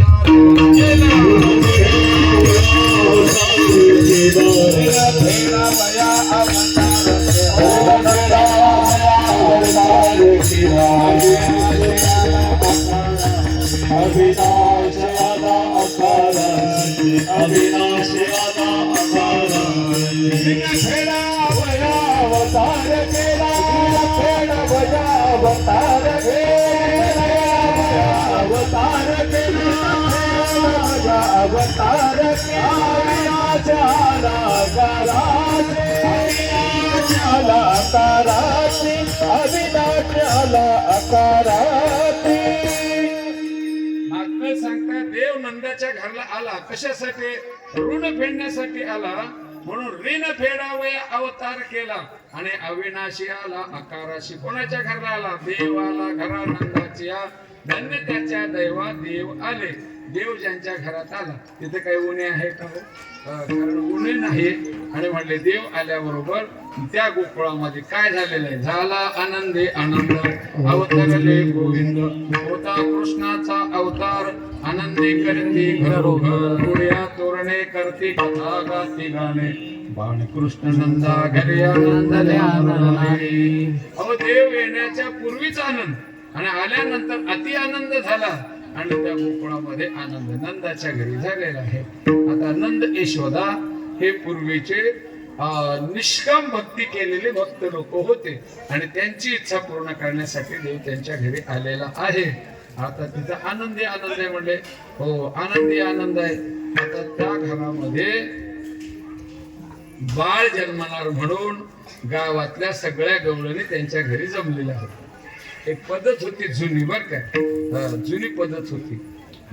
आता वेगळी पद्धत बदलली आहे. ज्याच्या घरी कार्य असेल त्या कार्यामध्ये सुखाचं कार्य असो या दुःखाचं कार्य असो त्यावेळेला एकमेकांना सहकार करत होते. आता सहकार करायची वृत्ती राहिलेली नाही. होय नाही म्हणूनच आपल्याला असलेले मंगल कार्य बघावं लागलेलं सगळं तिकडे काहीच नाही. उभं नवरा नवरी घेऊन जायचं सगळं त्यांच्याकडे पैसे जाऊ दे. आता सहकारावरती राहिलेले नाही. त्यावेळेला प्रेम होतं. माणसं माणसावरती प्रेम करत होते. म्हणून ते सहकारवरतीनं ज्यांच्या घरी अगोदर असलेले बाई जरी नुसती बाळातीन होत असेल तरी गावातल्या सगळ्या सुवासिनी त्या घरी राहत होत्या. कशासाठी. पाणी भरण्यासाठी. होय आमच्या जनाबाईचं अभंग आहे. दासी जणी हेल घाले. कारण ज्या घरी असलेले काम आहे त्या घरी असलेलं दासी जणीनं पाणी भरायला जायचं. कारण सगळ्या गवळीने तिथं पाणी भरत होत्या. आणि म्हणले सगळ्यांनी म्हणले मुलगा का मुलगी मुलगा का मुलगी मुलगा का मुलगी म्हणायला लागले. आणि म्हणले सगळ्यांनी म्हणले आता मुलगा नाही मुलगी नाही. कारण जिला बाळ जन्मणार आहे तिनं झोपली आहे आणि आता मुलगा मुलगीचा काय प्रश्न आहे. आता ती झोपली तर मग आपण कशाला जागे राहा. आपणही झोपा. म्हणून सगळ्या गवळणी झोपी गेलेल्या आहेत. आता झोपीत यशोद्याला मुलगा झाला. मुलगी झाली बरं का. यशोद्याला झोपीमध्ये मुलगी झाली. कोणालाच पत्ता नाही. आणि आता हा याचा जन्म असलेला कुठं झाला. मथुरेमध्ये. आणि म्हणजे त्या बंदीशाळेत जन्म झाला. आणि बंदीशाळेत जन्मलेला भगवान आणि म्हणजे गोकुळाकडे घेऊन असलेले वसुदेव निघालेले आहेत. आता आलेले कुठं नंदाच्या घरी. आणि बघते तर काय सगळे झोपलेले बघून. कारण या मुलाला त्याने ठेवलं आणि त्या मुलीला घेतले. का देव सांगितला होता अगोदर. कारण मला इथं ठेवायचं नाही. म्हणजे नंदाच्या घरला नेऊन सोडा. आणि म्हणजे इथं जर बाळ विचारलं कंसाने काय सांगावं तर तिथं मुलगी जन्मली तिला इथं आणावं मला तिथं सोडावं सांगितल्याप्रमाणे भगवंताला असलेलं वसुदेवाने नेऊन गोकुळामध्ये सोडलेलं आहे. आणि वसुदेव असलेले परत त्या मुलीला घेऊन बंदीशाळेत आला. ती माया होती रडायला लागली. नामा म्हणे उठती दूत. रडे माया करी अकांत नामा म्हणे उठती दूत. बंदीशाळेमध्ये येऊन ती माया रडायला लागली. आणि म्हणले त्यावेळेला दूत उठले. कंसाला सांगितले. 8व्याचा जन्म झाला. कंसाने पळत आलं. त्या मुलीचे पाय धरले. दगडावर आपटा गेला. ते वर गेले आणि वरून गर्जना करून सांगितले कंसा तुला मारणारा माझ्या अगोदर उत्पन्न जन्माला आला. तो गावाच्या बाहेर गेला. कंस विचारले कोण्या गावात आहे ते बघ तू. म्हणले ते निघून गेले. कंसाला काळजी लागली. आता इकडे सगळेजण झोपलेले होते आणि त्यामध्ये नंदाची बहीण असलेली स्वप्न पाहायला लागली होते यशोदेला मुलगा झाला म्हणून, कारण ती झोपेतून खडतडून जागी झाले आणि बघते तर यशोदेच्या बाजूला मूल आहे. तिने सगळ्यांना सांगितलं, त्या ग उठा उठा, काय झालं? यशोदेला मुलगा झाला. आणि म्हणले त्या गवळणी उठल्या. आता मुलाला न बघता, कारण चांगली वार्ता सगळ्यांना सांगावं म्हणून सगळ्या गवळणी गावामध्ये निघाले. काय सांगत निघाले? सांगतात, गवळण सांगे गवळणे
जागे झाल्या. आणि त्याने सांगितलं, म्हणजे एक धावती एकी पुढे वाटे ताटे सुंटवळे सांगायला. सांगायला काय? सांगायला वार्ता सांगायला. कोण? महिला मंडळ. अगोदर पासून सांगायचं काम यांच्याकडेच आहे बरं का. आता सांगलायत की नाही आपल्याला काय माहित नाही. सांगायलेत म्हणूनच वाटेवर राहावं. आम्ही नाही गेलो तर आम्ही लय बेकार माणसं बरं काय आपण. हे सांगायचं काम यांच्याकडेच होतं पहिल्यापासून. तुम्हाला उदाहरण देतो. म्हणजे मारुतीला गेले कशाला? शेतीचा शोध घ्यायला लंकेत. कुठं शेत आहे कोणी सांगा. मारुतीला परेशान झाले. गाव सगळं फिरले, कुठंच पत्ता लागना, कुठंच पत्ता लागना. मारुतीराय म्हणले, आलो मला शेतीचा पत्ता लागला गेला तर काय जाऊन तोंड दाखवू तिथं, काय सांगू? मारुतीराय म्हणले, काय करावं बाबा, आता या गावात भांडण लावल्याशिवाय मला काय शेतीचा पत्ता लागणार नाही. म्हणजे भांडण लावा कोणाचं? भांडण कोणाचं? पुरुष तर भांडून घेणार, कारण ते शहाणे राहतात. का महिला मंडळ येडे आहेत का? येडे नाहीत, पण भांडण तिथं लागलेलं सगळ्या गोष्टी बाहेर पडतील बरं का. ऐका तुम्ही पुराणामध्ये. मारुतीरायाने पहिलं सगळ्या महिला मंडळाने डोक्यावरती घागरी घेऊन पाण्याला जात होते. मारुतीराय असलेले सकाळी सकाळी. आणि म्हणजे कोणाला न दिसता त्या वेशीवरती बसलेत. आणि वेशीवरती बसून भरलेल्या घागरी घेऊन त्या बाया निघालेल्या होत्या गोत्या. कुठल्या? त्या रावणाच्या गावातल्या. मारुतीरायाने काय केलं, या बायची घागर नेऊन त्या बायची घागरीवर घातलं. कसं? शेपटाने असं ढकललं. आणि ते घागर जाऊन त्या घागरीवर पडले, ते घागर जाऊन त्या घागरीवरती पडले. या बायची घागर फुटली, त्या घागर फुटली, सगळ्या बायाच्या घागरी फुटल्या. त्यावेळेला बाया म्हणायला लागल्यात, माय रावण त्या सीतेला गावात घेऊन आल्यापासून आमच्या डोक्यावरल्या घागरी फुटायला लागल्यात. माय हे अपशकुन आहे. मारुतीराय म्हणे, लागला की पत्ता. कुठून निघाला? कुठून मिळाला? इथंच बरं काय, कारण सांगायचं काम त्यांच्याकडे पहिल्यापासून. म्हणून मारुतीराया त्यांच्या सहाऱ्याने सीतेपर्यंत जायला मिळालं बाबा. म्हणून गावात सांगत निघाला कोण? सगळ्या गवळण. हे कळाले काय ग? मुलगा झाला. कोणाला? यशोदेला. एक धावती एकी पुढे सगळ्यांनी असलेले धावत असलेले नंदाच्या घराकडे आलेले. नंदाच्या वाड्यात मुलगा जन्मला म्हणून गर्गाचार्याला बोलवलं. गर्गाचार्याने त्या लेकराचं जातक वर्णन केलं. यशोदेला सांगितले, या लेकरात संकट येणार आहे, तर राखत राजा असतं याला, कोणालाही असलेलं देऊ नको, कोणाच्या समोर आला नेऊ नको. मग ती यशोदा राखत होती. 12 दिवस झाले, 12 दिवस झाले की लेकराला पाळण्यात घातलं. मुलाला 12 दिवस आणि मुलीला 13 दिवस. तुमच्याकडे कसं आहे? तसंच आहे का? तेलंगणातला आंध्रातला वेगळा नियम आहे? नाही बाबा. मुलाला 12 दिवस आणि मुलीला 13 दिवस. मुलीला का बरं एक वाढून, एक पापड वाढून, एक याला का बरं कमी? याच्यात एकच कारण आहे, इमानदार मुलगी आणि बैमान पोरग. बरं का, तुम्हाला फरक सांगतो. मंदिर बांधलं, मंदिर बांधल्यावर शिखर चढवायचं. कोणाची आठवण येते? बोला बोला बोला, कोणाची आठवण येते? बैलेकीची. तुम्हालाही माहित आहे, कारण बैलेकीला जेवढं अभिमान आहे माहेरचं, आई वडिलांचं, जेवढा अभिमान मुलांना मुलींना आहे तेवढं मुलांना नाही. म्हणून मुलाचं नाव कोणी घेणं शिखर चढविताना. होय, बरोबर. मुलीकडे जावं लागतं. त्या मुली स्वाभिमानी आहेत आजही, आजही. होय, आजही म्हणतो मी, आजही. तुम्ही बघा, मुलगी तिथं सासरी एवढं त्रास सहन करेल, त्रास सहन करते, पण सांगते बघा, काय म्हणायचं ते मला म्हणा, माझ्या आई वडिलांना म्हणू नका. आई वडिलांची अभिमानी मुलगी असते आणि त्याच मुलाला विचार, काय रे तुझा बाप? आमचा बाप होय का आडव आहे, त्याला काय कळालं नाही म्हणले का? म्हणतेत का? म्हणण्यात वाटलेले का? हे सारखं चालूच आहे. आमच्या बापाला काही कळाले ना हो, आमच्या बापाला काहीच कळणार म्हणले. आणि खरंच आहे, काहीच कळून नाही त्याला, कळालंच नाही त्याला, म्हणून लग्न केलं. आणि जर लग्न नाही केलं तर तू कशाला म्हणत होतास? म्हणून बैमान असलेले मुलं आहेत, पण मुली बैमान नाहीत. म्हणून मुलींना 1 दिवस वाढून मुलांना 1 दिवस कमी. आमच्या तेलंगणा सरकारमध्ये देखील मुलगा जन्माला दवाखान्यात तर त्याला 12,000 रुपये आणि मुलगी जन्मली तर 13,000. का? मुली इमानदार म्हणून 1,000 तिला वाढून आहेत. अशी ती मुलगी नाही बाबा. इथं मुलगा जन्माला 12 दिवसाचं बारसं झालं, नाव ठेवलं आणि गावातल्या गवळण्यांना मात्र असलेलं कळालं. कारण सगळ्यांनी असलेलं हाजरी लावलेत, आपण एक नंदाच्या घरी जावं. पण जावं कोणाला वाटतं? जावं कोणाला वाटतं? ज्या स्वतंत्र आहेत, ज्या मोकळ्या आहेत आणि त्यांनी असलेले अगोदर निघाले. त्या गोकुळामध्ये 3 प्रकारच्या गवळणी होत्या. कोणत्या कोणत्या? एक मुलगी, एक सून आणि एक लेक. आता लेक वेगळी, सून वेगळी आणि म्हणजे मुलगी वेगळी. कारण लेकीचा अधिकार वेगळा, सूनचा अधिकार वेगळा आणि सासूचा अधिकार वेगळा. आता सासू कोण, सून कोण, लेक कोण? थोडक्यात सांगायचं म्हटल्यावर, ज्ञान नावाची लेक आणि कर्म नावाची सून आणि म्हणजे उपासना नावाची सासू. तर देव कोणाला भेटेल? का कर्माला भेटतो, का ज्ञानाला भेटतो, का उपासनेला भेटतो? कारण म्हणजे कर्म ज्ञान हे स्वतंत्र नाहीत, पण उपासना स्वतंत्र आहे. ती स्वतंत्र कशी आहे? तरी घरातल्या सासू सारखी स्वतंत्र आहे. सासू कवाही उठते, ती सासू आहे.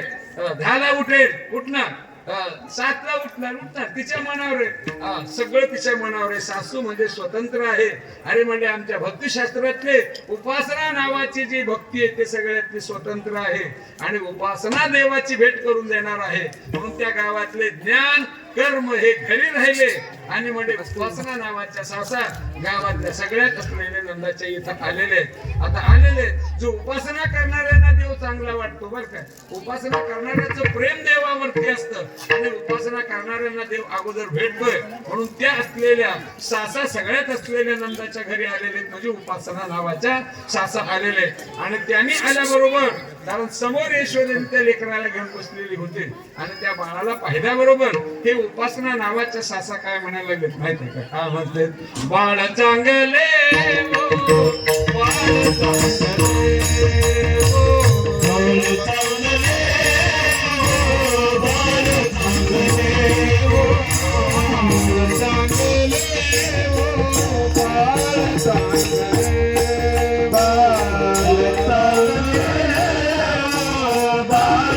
चांगले हो.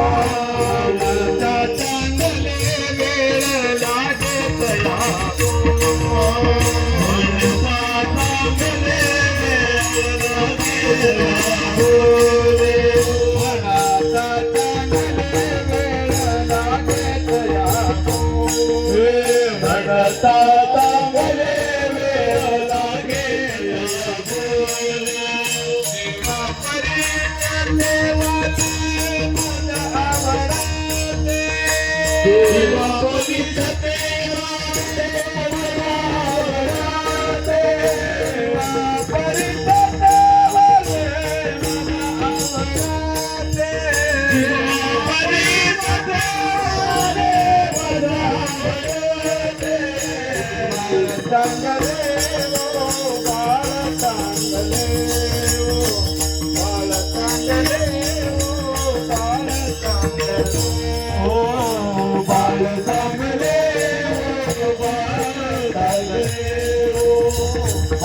चांगले हो बाळ चांगले हो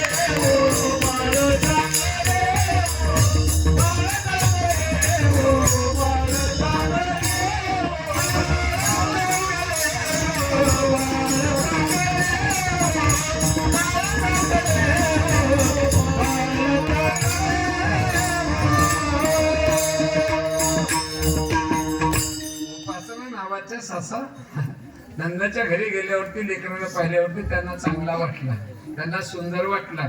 त्यांचं असलेले मन त्या देवावरती बसलेलं आहे. हो असं असलेलं त्या उपासना सासांना देव चांगला वाटतं. ते म्हणायला लागले बाळ चांगले हो, बाळ चांगले हो. का त्याला पाहिल्याबरोबर पाहता असले मग सुखावले सुख डोळ्याचे भूक नव्हते माझ्या. याला पाहिल्याबरोबर पाहता पाहणे जुरी सारोड्या देखिला देखिला देवा दे देव मरवा समाधान जीवा पाहता वाटे गे माय.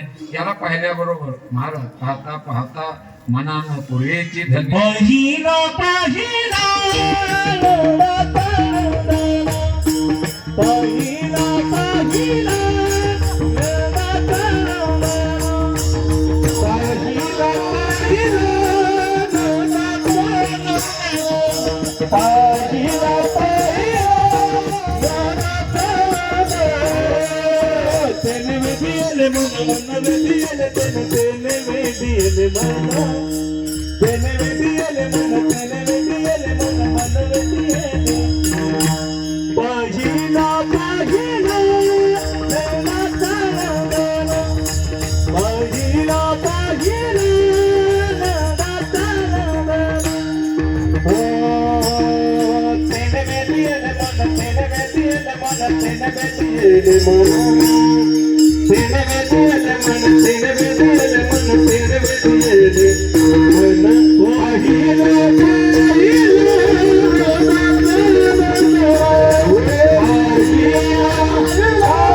भगवंताला पाहिल्यावर झालं काय?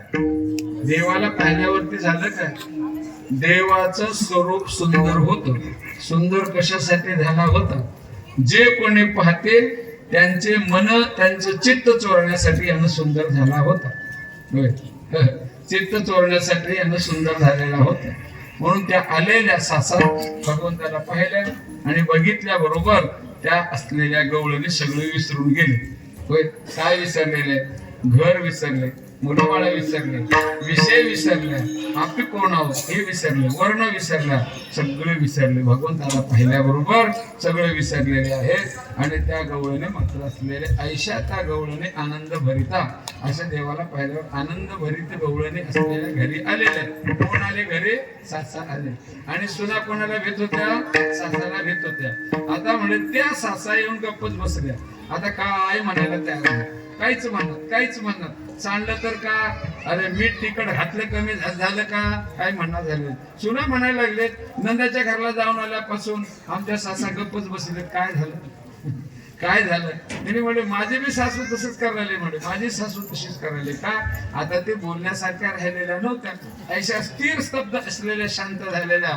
आणि त्या सासांनाच विचारलं म्हणजे त्यावेळेस तुम्ही नंदाच्या घरी गेले आणि जाऊन आल्यापासून बदल झालाय तुमचा. बदल झालाय. कीर्तन ऐकल्यापासून बदल झालाय तुमचा. बदल झाला का? बदल होईना आमचं. आम्ही जातीवंत आहोत. आमच्यात कसा बदल होईल? दगडासारखे आहोत का? दगडासारखे आहोत. दगड पाण्यात किती दिवस ठेवल्या नरम पडते? पडच ना. तसं आम्ही बी आहो बरं का. किती सांगा नाही रे हांगण्या राहून ना हेंगरे मारಬೇಕು म्हणते. म्हणून त्या सासा असलेल्या गवळीने म्हणायला लागले तुम्ही नंदाच्या घरात जाऊन बदल झाला. काय झालं? कारण म्हणले त्यानं ग आमची चोरी केली. कोण चोरी केलेली? त्याने सांगितले चित्त चोरले नंदाच्या नंदने, तुका म्हणे येणे गरुड ध्वजे. काय केलं भगवंताने सांगितले, हरिणे मादे हरिणे हरिणे मादे हरिणे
याच्यावर थोडं विचार करा. अरे बसा की रे.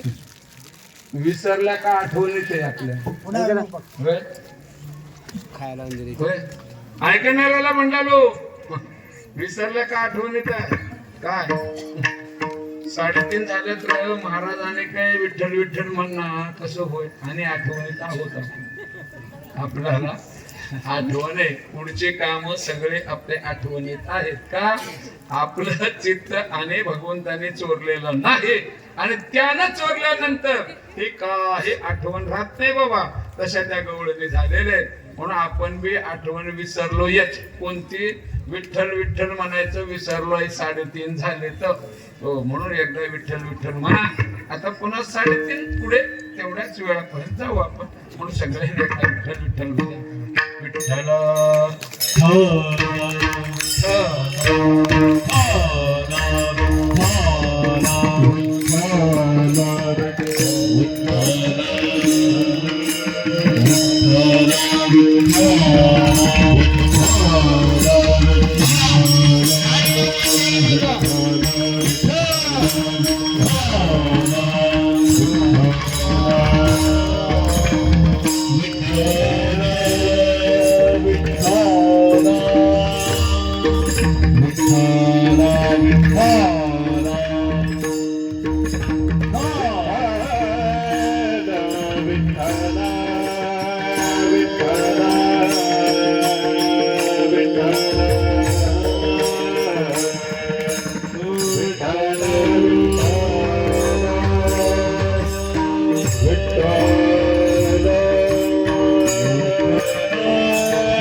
देवाला पाहून घरी गेल्या. देवाला पाहिल्यानंतर काय होतं पाहिले त्यांना विचारा, तुम्ही आपण पाहिलोत का? आपण बघितलंय बरं काय, पाहिलेलं वेगळं आणि बघणं वेगळं.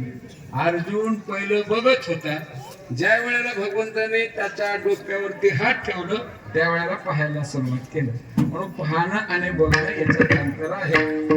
पाहणाऱ्यांना सगळे काही दिसत नाही, बघणाऱ्यांना सगळं दिसतं.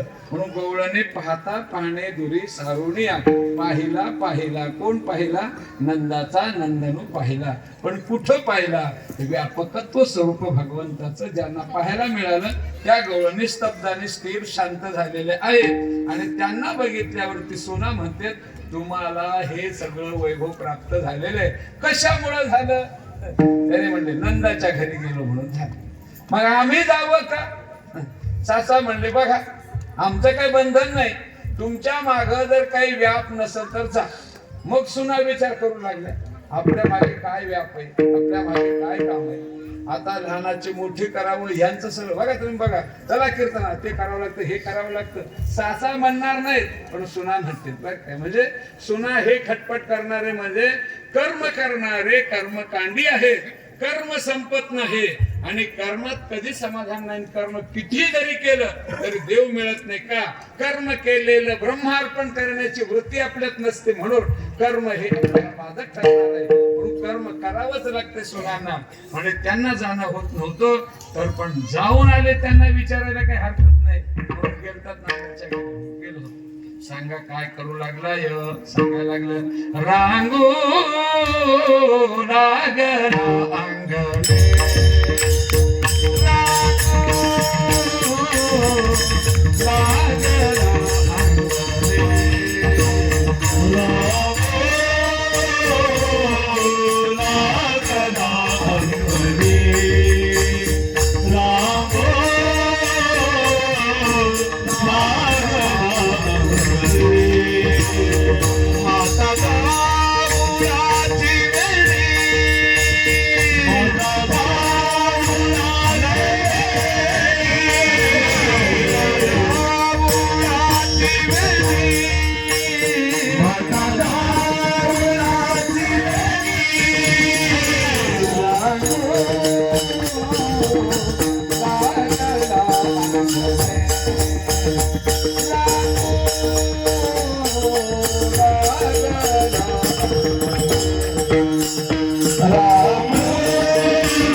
कसा रांगतोय? ज्याच्यावर प्रेम आहे त्याचं सगळं विचारावं वाटतं आणि ज्याच्यावर प्रेम नाही त्याचं नाव माझ्या पुढे काढू नका म्हणते माणसं. बरोबर? त्या सगळ्या गवळण्यांचं प्रेम देवावर होतं म्हणून रांगायला लागला. हो कसा रांगतोय सांगा? याने सांगितले तळवे तळ हात टेकेत डाव्या गुडघ्याने रांगत रंगणे रंगणा तोम्या देखील से. गवळणी म्हणतात अगं तळ हात टेकलाय डाव्या गुडघ्यानं रांगायला लागलेला आहे. गवळणी म्हणते रांगतोय पण काम सुरुवात केलं काय? रंगत रंगणे चोरीत लोणे, रंगत रंगणे चोरीत लोणे, धरती गवळणी, धरती गवळणी, चरणी देती गाणं, बाधित चरणी देती गाणं, ईश्वरे साजरे, ईश्वरे साजरे, धैर्य भक्षण कामाने नवल केले साधने, कृष्ण भालवा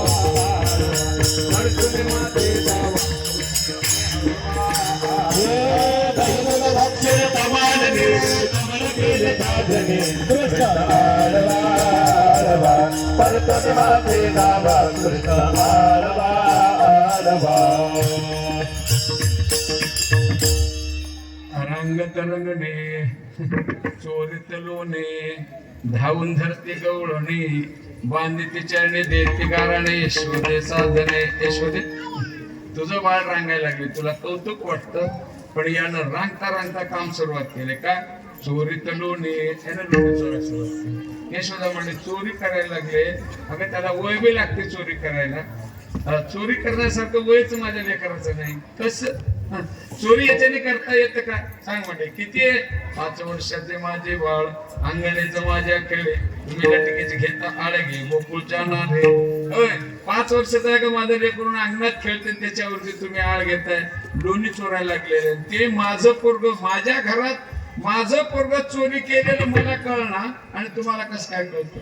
तरी म्हणजे ज्याचे पोरं काय करावे त्याच्या बापाला कळणार, पण दुसऱ्याला कळतं. अजून ते पद्धत होय. नाही नाही, आमचं पोरग शिकायला अरे काय करणार आहे बघ. नाही नाही, याला अभिमानच वाटतं बरं का. तो पोरग काय करायला त्या काळात दुसऱ्याने सांगावं लागतं. तसं यशोदेला देखील सांगितलं, तुझं पोरग तुला काय करणार हे तुला वाटायला लागले, पण तुझं पोरग एवढं सोपं नाही. त्याने चोरी करायला लागली. कशाची? लोण्याची चोरी करायला. तुम्हाला कशावरून कळालं? यशोदा म्हणते, आम्ही ज्या वेळेला तुझ्या घरी येतो त्यावेळेला आल्याच त्या कृष्णाचा आम्ही चुंबन घेतोय. त्याच्या तोंडाचा वास चुंबन घेतल्यामुळे येऊ लागलाय. म्हणजे चुंबन घेता येतो परिमळू नवनीताचा केस. यशोदे, आम्ही त्याचा मुक्का घेतलो ना, त्याच्या तोंडाचा वास येऊ लागला. म्हणजे कशाचा?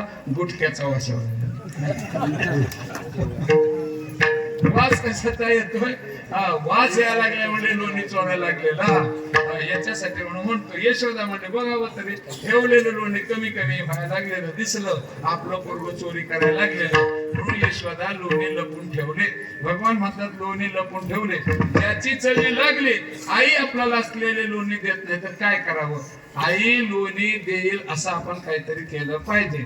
बाप पैसे असं पाठवित नाही, याच्यासाठी आपण काहीतरी फेसबुक म्हणा काहीतरी करून वाटला हो बापाला. रे हुशार पोर आमच्याकडे बघ, आल्या तर बरं नाही तर उद्या तू माझा मी तुझा नाही जा. याने तसा काय करावं? आई लोणी कशातून काढते? डेऱ्यातून लोणी काढायला. चांगली गोष्ट आहे. आपण आईला मागण्याच्या ऐवजी आपण डेऱ्यामध्ये उतरून लोणी खाऊ. म्हणून केशवदेची नजर चुकून भगवान असलेले डेऱ्यात उतरला. आता डेरा केवढा होता? डेरा केवढा होता हे मला माहित नाही. त्याच्या घरी 9 लाख गायी होत्या. किती होत्या? 9 लाख गायी होत्या. आता एवढ्या गायांचं असलेलं ताक करायला डेरा किती लागतो? भला मोठा डेरा होता, अंदाजा लावा. म्हणून त्या डेऱ्यामध्ये आईची नजर चुकून यानं उतरला. यशोदा पोरग खेळायला गेलं म्हणून मध्ये असलेले दही घातले. मग मध्ये डेऱ्यात यशोदेला दिसू नये का? दिसल कसा हो? काळा आहे हा.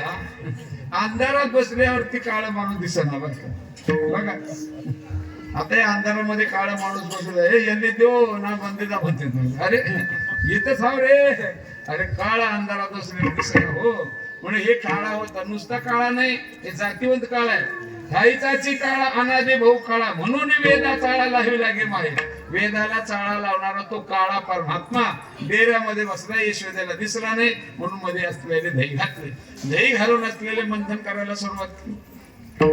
मंथन करत असताना आलेले लोणी खाल्ला आणि तळाला जाऊन बसला. यशोदा बघितले, हात फिरून लोणी आहे ना, काय करावं? सासूबाईकडे गेले. सासूबाई काय? अहो सकाळपासून लोणी करते पहा म्हणे, ताक करते पण लोणी आहे ना. तिने म्हणले ऊन पाणी घाल म्हणले. ऊन पाणी घाल. ऊन पाणी घातले तरी आहे ना. शिळ पाणी घाल म्हणले. शिळ पाणी घातल्यावर ये ना. काय म्हणायला लागले? उनवण शिळवण घाले ते परी लोणी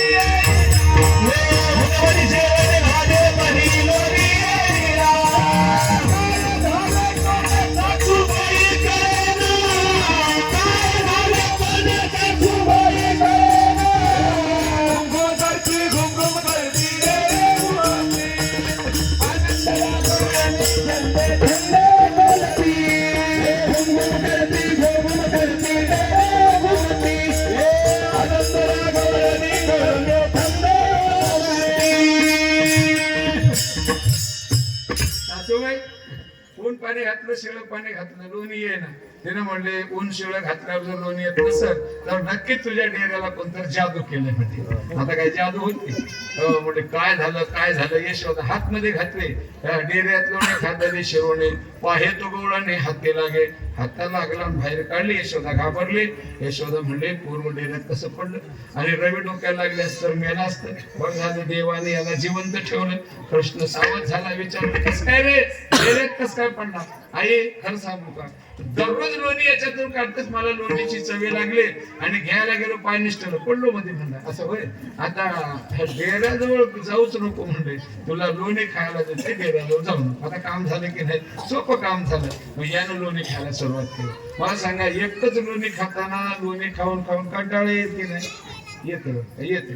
आता लोक बी सप्त्यामध्ये तोंडाला मुंस घालून खालून कंटाळा आला असेल. आम्हाला लोक बी सप्त्यात महाराज म्हणजे काय, आता सप्ताह किती दिवस आहे का? काय रे बाबा, आमचं तोंड खराब पडले. हो कळलं की तोंड खराब पडले, माणसाचं तोंड खराब पडतंय,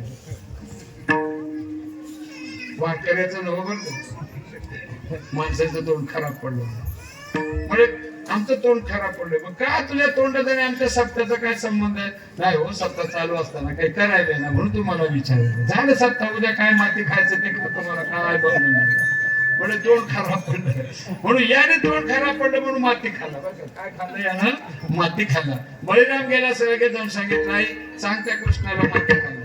तिने पळत आले काठी घेऊन, का रे कृष्णा माती खातो? म्हणजे कोण म्हणतं हे कृष्ण बळीराम, ते माझा विरोध काय काही म्हणेल नाही म्हणजे तोंड पसंत करून दाखव. हा केल्यावरती म्हणजे मध्ये मातीच्या ऐवजी विश्वरूप अर्जुनाला जसं दिसलं यशोदाला दिसले. यशोदा स्तब्ध झाली आणि म्हणजे तेच बघत उभा टाकले आणि म्हणजे भगवान म्हणतात माझी आई वेगळी झाली, आता पुढचं काम कसं आहे म्हणून भगवान रडायला सुरुवात केली. रडत असताना यशोदा शुद्धीवरती आले. कृष्णाला म्हणते का रडतोस रे, काहीही सांगितलं काही दिलं तर रडणं बंद करणं. तेवढ्यामध्ये राधा नावाची गवळण घरी आली आणि तिलाच बाहेरून ओरडले, अरे कृष्णा काय झालं, का रडतोस रे? त्या राधेच्या आवाजात काय ताकद होती की आवाज कानात गेल्याबरोबर भगवंताने रडणं बंद केलं. राधा घरी आल्यावर यशोदा म्हणे काय का राधे, तुझा पाय गुण छान दिसतोय आणि म्हणे तुझ्या बोलण्याने माझा कृष्ण रडणं बंद केला आणि मला काम करून देतो, तुझ्या घरला घेऊन जाशील काय यार? त्याने म्हणजे आता वेळ घेऊन जात होतो, पण काय पण कारण एक तर माझ्या रंगाचा नाही, एक तर ह्याचं राहणीमान चांगलं नाही आणि तुम्हीच कसं काय घेताय की लेकराला म्हणजे याच्या अंगाचं एवढा खाण येतं, एवढी वास येते त्याच्या अंगाचं काय सांगू नका. याच्या अंगाचा वास, हो याच्या अंगाचा वास. कशाचा? कारण म्हणजे याच्या अंगाची घुरुड घाणे आणि चोरून खातो धैर्य टाकतो पण लोणी म्हणून याच्या अंगाची घुरुड घाणे म्हणून याचा असलेला वास येतो. तसं काय म्हणू नको, घेऊन जायचं तर घेऊन जायचं पण माझ्या कृष्णाला काय म्हणू नको. येतो का रे, घे ना, ने तुझ्या घरला ने. राधा आणि हा दोघच घरी आणि म्हणे राधेने असलेलं त्याला डोलाऱ्यावरती बसवले आणि कृष्णाला म्हणते कृष्णा तुला घेऊन आलो पण म्हणजे किती जन्म झाले तुझी प्राप्ती व्हावी म्हणून भक्ती केलो, मिळालाच पण एवढाच आहेस, मोठा होशील. त्याने म्हणले मला काय करायचंय, जसं जसं तुम्ही म्हणाल तसं तसं व्हावं लागतं मला. होय भक्ती केला तैसा म्हणजे मोठा झाला केवढा, राधा जेवढी होती तेवढाच्या नाही झाला. राजाला मात्र आता सुरुवात झालं का आम्ही दोघं समान वयाचे बोलायला लागलो, लोक बोललो तर आमच्या संसाराचं काय होईल. लावले दहा मध्ये दोघं बोलत बसले. तेवढ्या नवऱ्याला काय काम पडले की त्याचा त्या राधेचा नवरा घरी निघाला. तो दार लागलेले बरोबर ओरडला राधे.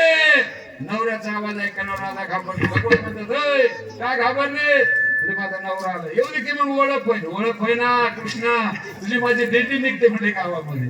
मग आता काय करायचं, आता काय नाही म्हणजे जसं पहिलं लहान होतं तसं लहान होतं. अरे म्हणलं हे जमा झाले म्हणजे मला का मी मंत्र शिकलो मोठं व्हायचं पण लहान व्हायचं शिकलो नाही. तुमचं कसं आहे, मोठं वाटणारे काय लहान म्हणजे लहान कोणालाच हा वाटणं झाले बाबा. मोठं व्हा, हत्ती मोठा राहतो पण लाकडं खायला मिळते आणि लहान जर झालं तर साखर खायला मिळते. म्हणून तुम्ही व्यवहारात मोठे व्हा पण भक्ती क्षेत्रामध्ये लहान व्हा. तुका म्हणे जाण व्हावे लहाना घोडे लहान. राधा म्हणजे आता कृष्णा पर्याय नाही लहान झाल्याशिवाय. कृष्ण म्हणत तुझं म्हणण्याने लहान झाला लहान. दार काढली, कोणाला बोलत होता म्हणजे याला हे कोण आहे? नंदाचं असतं. नंदाचं बाळ आहे. का सुंदर आहे का राधे? तुला कर्म नाही गेलं तर रोज घरला घेऊन यायचा. हिने म्हणजे चांगली गोष्ट झाली, रोज घरला घेऊन येणार का? आता नवऱ्याची साथ नाही मिळाली होती ना. हा म्हणजे राधिकेच्या घरी थोर होतो हरे गोकुळच्या नारे कुजबुज होते. कळाले का ग? काय झाले? राधेच्या घरी कृष्ण मोठा व्हायला लागला. असं होय. मग आता काय करायचं? याला घरला जाऊ देऊ नका राधेच्या, म्हणजे घरीच राहायला. कृष्ण आता म्हणजे 4:45 झाले, लवकर जा बाहेर, कोण कोण आहे दोस्त बघ. गेले बाहेर. असलेले वडज्या पेंद्या खुज्या वाकड्या बोबड्या जमा झाले आणि त्यांना सांगितलं, काय रे चला माझ्या बरोबर. कृष्ण त्यांना घेऊन असलेले पळायला सुरुवात केली. ते पुढं दम येऊ लागलं त्यांना. हा कारण मागे पडलेले. कृष्ण मला, काय रे लय मागे पडलेलं, काय झालं? कृष्ण आता काय तुझ्या बरोबर आम्हाला पळायला ताकद नाही. ताकद नाही मग काय खाते घरी सांगा. त्याने म्हणले, घरी ताक कन्या दही दूध सगळं आवरातला कुतनूरला इकडे चालले, आम्हाला कोणी दही दूध खायला देईन. असं होय. मग माझ्या घरला याल का? या चला म्हणले. याल तरी याल हे लागे अवघे माझ्या मागे मागे. आज देतो पोट भरी पुरे म्हणाल तो वरी. गोपाळाने असलेलं कृष्णाच्या घरी आलेले यशोदेने त्यांना दही दूध ताक तूप खाऊ घातलं. कृष्णाने सांगितलं, रोज आमच्या घरला यात जा, रोज आमच्या घरला यात जा. म्हणून रोज आले म्हणून वर्ष 1.5 वर्ष त्यांना खाऊ घातले. पोर पैलवान झाले घेऊन. कृष्ण असलेलं बघितलं गड्याकडे, मजबूत दिसायला लागले गडी. आता कामाला येण्यासारखे झालेले, पण घरी बी काळजी करायला लागण्यात. आता म्हणजे घरी खायना पोरं तयार होले. काय रे खायना झाल्यावर घरी उद्यापासून काय आज काला झाला, आता उद्यापासून घरी. कारण म्हणजे आम्हाला तिथं खायला मिळतं म्हणे रोज. होय गोपाळ असलेले झाले म्हणून.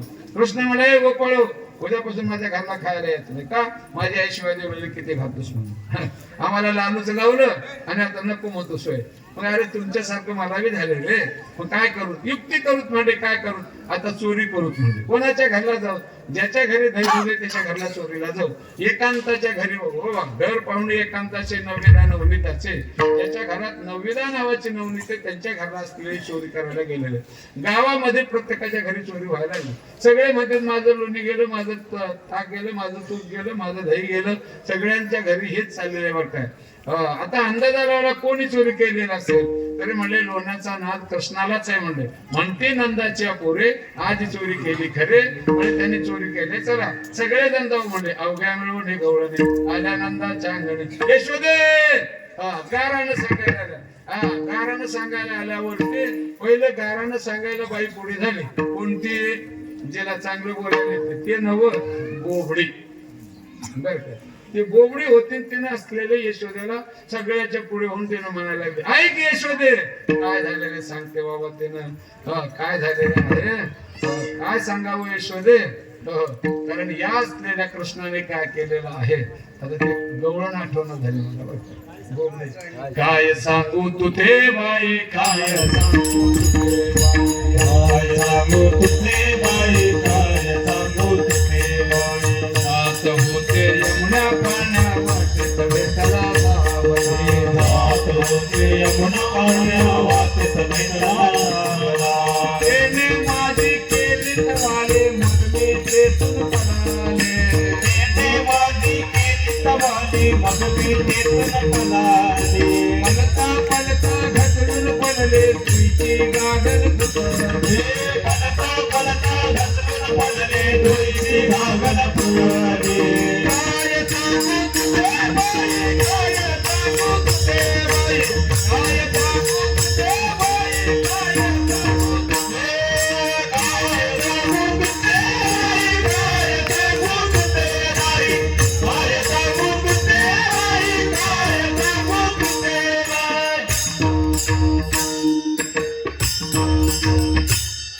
होय मग गेलाच का? अरे समाजामध्ये वावरताना लय गंमत आहे बघ. हो ज्याला बोलायले तर ते मागे आणि ज्याला बोलायले ना त्याला लय पुढे पुढे व्हावं. जे नक्की राहतात की नाही त्याला लय आरसा बघायचा नाद असतो. ज्या माणसाला नाक नाही ते सारखं आरसाच बघत राहते. अरे काय काय की म्हणजे बघतच राहते. म्हणजे नक्कायच रे पण त्याला राग येतो. तसं ती गवळण बोबडी होती पण तिला बोलायचा नाद होता. सगळ्याला मागे टाकून पुढे गेले आणि म्हणते ऐक काय सांगू तू ते बाई, काय सांगू, काय सांग का सांग. जात होते यमुना पाण्या वाटेत भेटला तावला, दैवर टोपी मोर पिचाची खांद्यावरी कांबला. येणे माझी केली तवाली, मग मी तेथून पळाले. पलता पलता घसरून पडले, दोयचे घागल फुतले. माझे गुलगे फुतले, मग मी लढत बतले. हे बोलणे होते सगळे म्हणे सरक माग. दुसरी सरसावून आले ती नाही. परवा आला आमच्या घरात, दारी निजला होता म्हातारा. त्याने म्हणे परवा आमच्या घरला आला होता. काय केलं, दारात म्हातारा निजलं होतं. घर सगळं बघितलं, दही ताक दूध तूप काही बी मिळणार गेलं. म्हणजे या घरात आलो रिकाम, काय मिळणार गेलं. रागा रागाने उतरलं डेरा, ताकाचा माझ्या नवऱ्याच्या डोक्यात घातला. माझं कुंकू बळकट म्हणून माझं म्हातारा वाचलं माय म्हणले. यानं असं केलंय म्हणले. आता तिसरी धावून आली. तिने म्हणले काय करावं, काय करावं म्हणले. लॉकडाऊन मध्ये परवा सून घेऊन आलो म्हणले. आणि म्हणजे मी बाहेर गेलेलं बघलं, माझ्या घरी आलं. तिला विचारलं तू सासू कुठे गेली, बाजारात गेली. हाय काय लोणी, ती नवीन आलेली सून. हाय म्हणलं तर काय की नाही म्हणलं तर काय, मोठ्याचा लेकरू म्हणजे हाय बाबा. हा म्हणलं ते लोणी घेतलं आणि ती असलेले गाडगं होतं. यानं लोणी खायला लागला. ते सून याचं तोंड बघायला लागली आणि खाता खाता बाहेर बघितलं, ती सासू आली घराकडे एवढ्यालेली बघितलं. कृष्ण म्हणला अरे बापरे, आपण सापडले म्हणजे हिच्या घरामध्ये. काय करावं, युक्ती केली. कारण लोणी खाता खाता तिच्या तोंडाला लावलं, कोणाच्या, सोन्याच्या तोंडाला लावलं. आणि तिला सांगितलं हे बघ तुझी सासू. तिला सासूला बघल्यावर तोंड पुसराले की हो असं असं पुसराय झालं. यानं म्हणलं म्हातारे लोणी मी खातो का तुझी सून. म्हणजे माझ्या डोळ्याने बघितलं सून खावलंय, मग काय करायचं ते बघ. म्हणजे मला ते दोघीचं लावलं भांडण. हो कधी कौतुक खेळ खेळे काना, दावी लागली भांडवी सासू सुना. पराभक्ती शुद्ध तुम्ही जाना, तू का म्हणे ऐशे कळू द्यावे जना. कारण आमच्या घरात भांडण लावलं.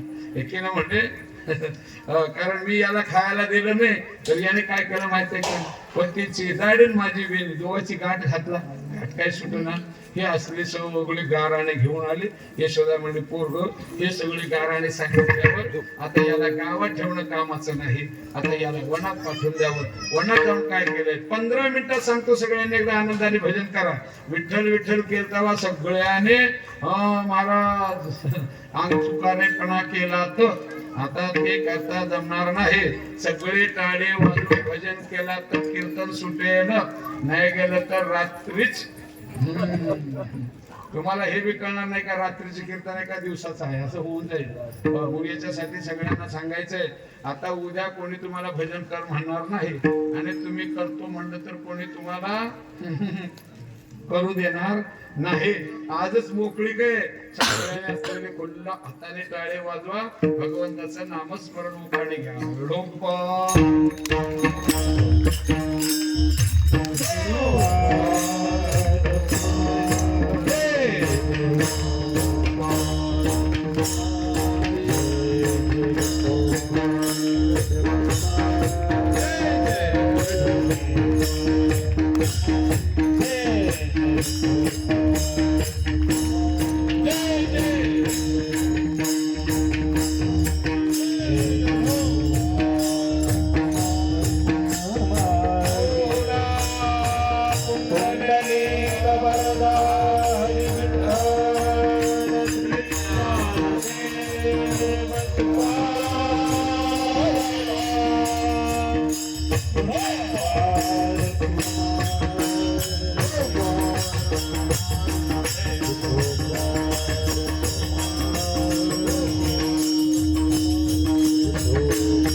भगवंताने गावात चोऱ्या खोड्या करू लागल्यामुळं यशोदा म्हणली याला आता गावात ठेवणं कामाचं नाही, याला गुरं राखण्यासाठी पाठवलं बरं का.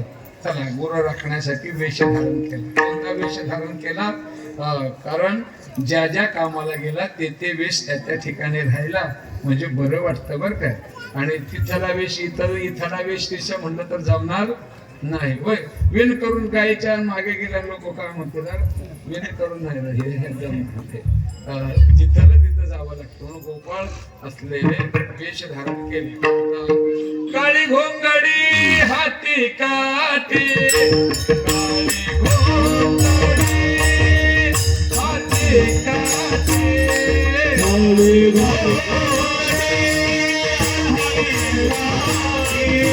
काळी घोंगडी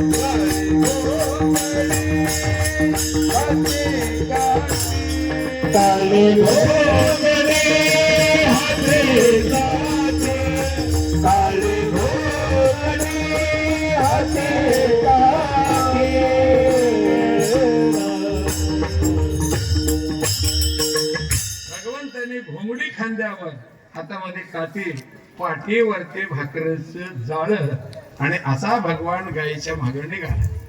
गोपिकांना कळालं भगवंत असलेली गायी राखण्यासाठी जातोय, आता आपल्याला पाहायला मिळणार नाही.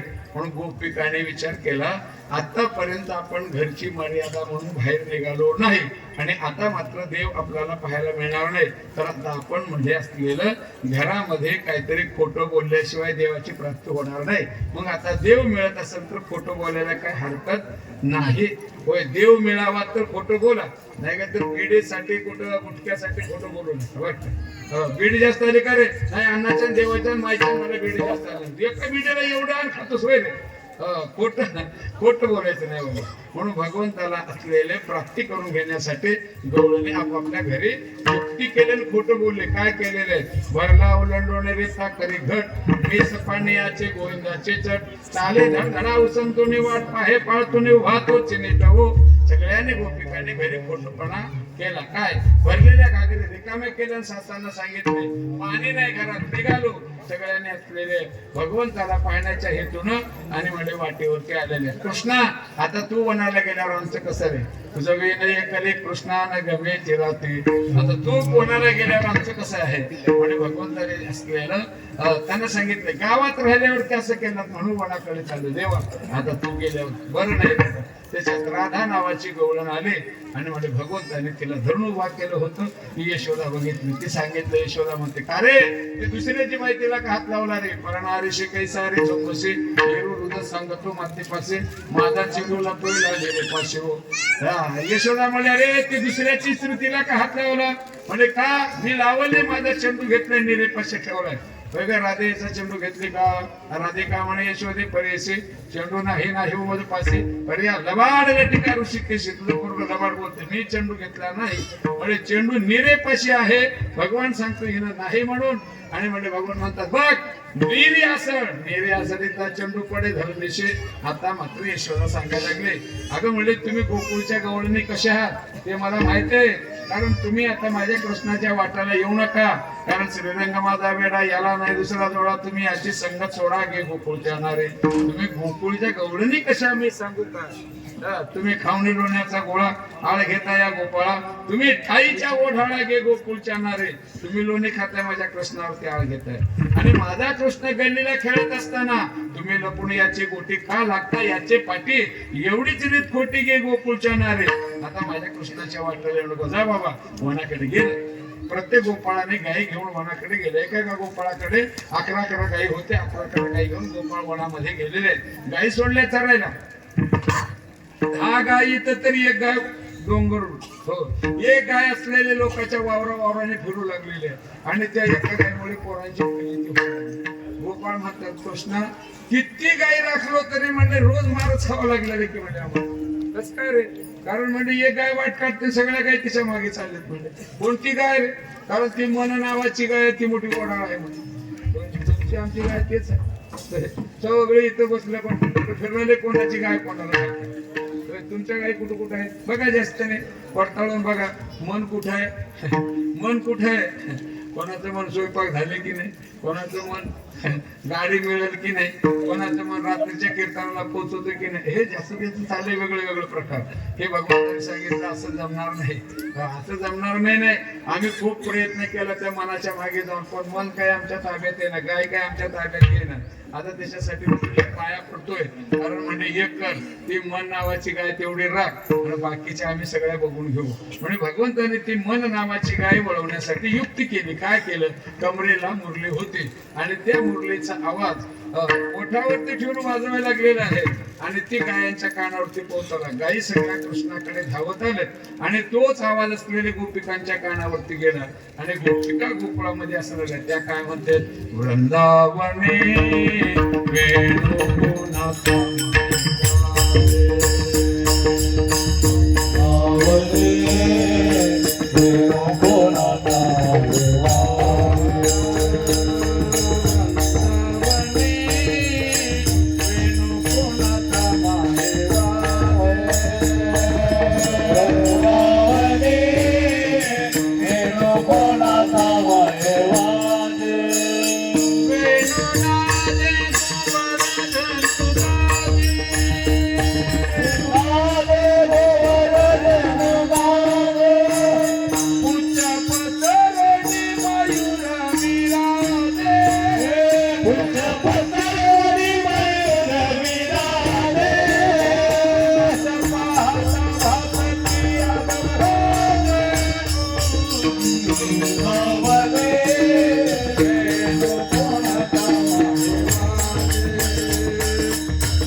माहे वाजे. गोपिका म्हणते त्याला शांत व्हा.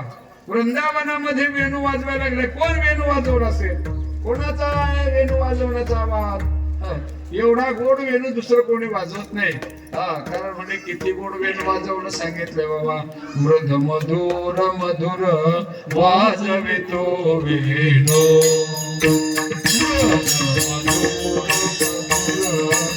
वाजवितो वेणू, मधुर मधुर वाजवितो वेणू, मधुर मधुर वाजवितो वेणू. सावळानंदनो नंदाता, सावळानंदनो नंदाता, नंदाता नंदाता.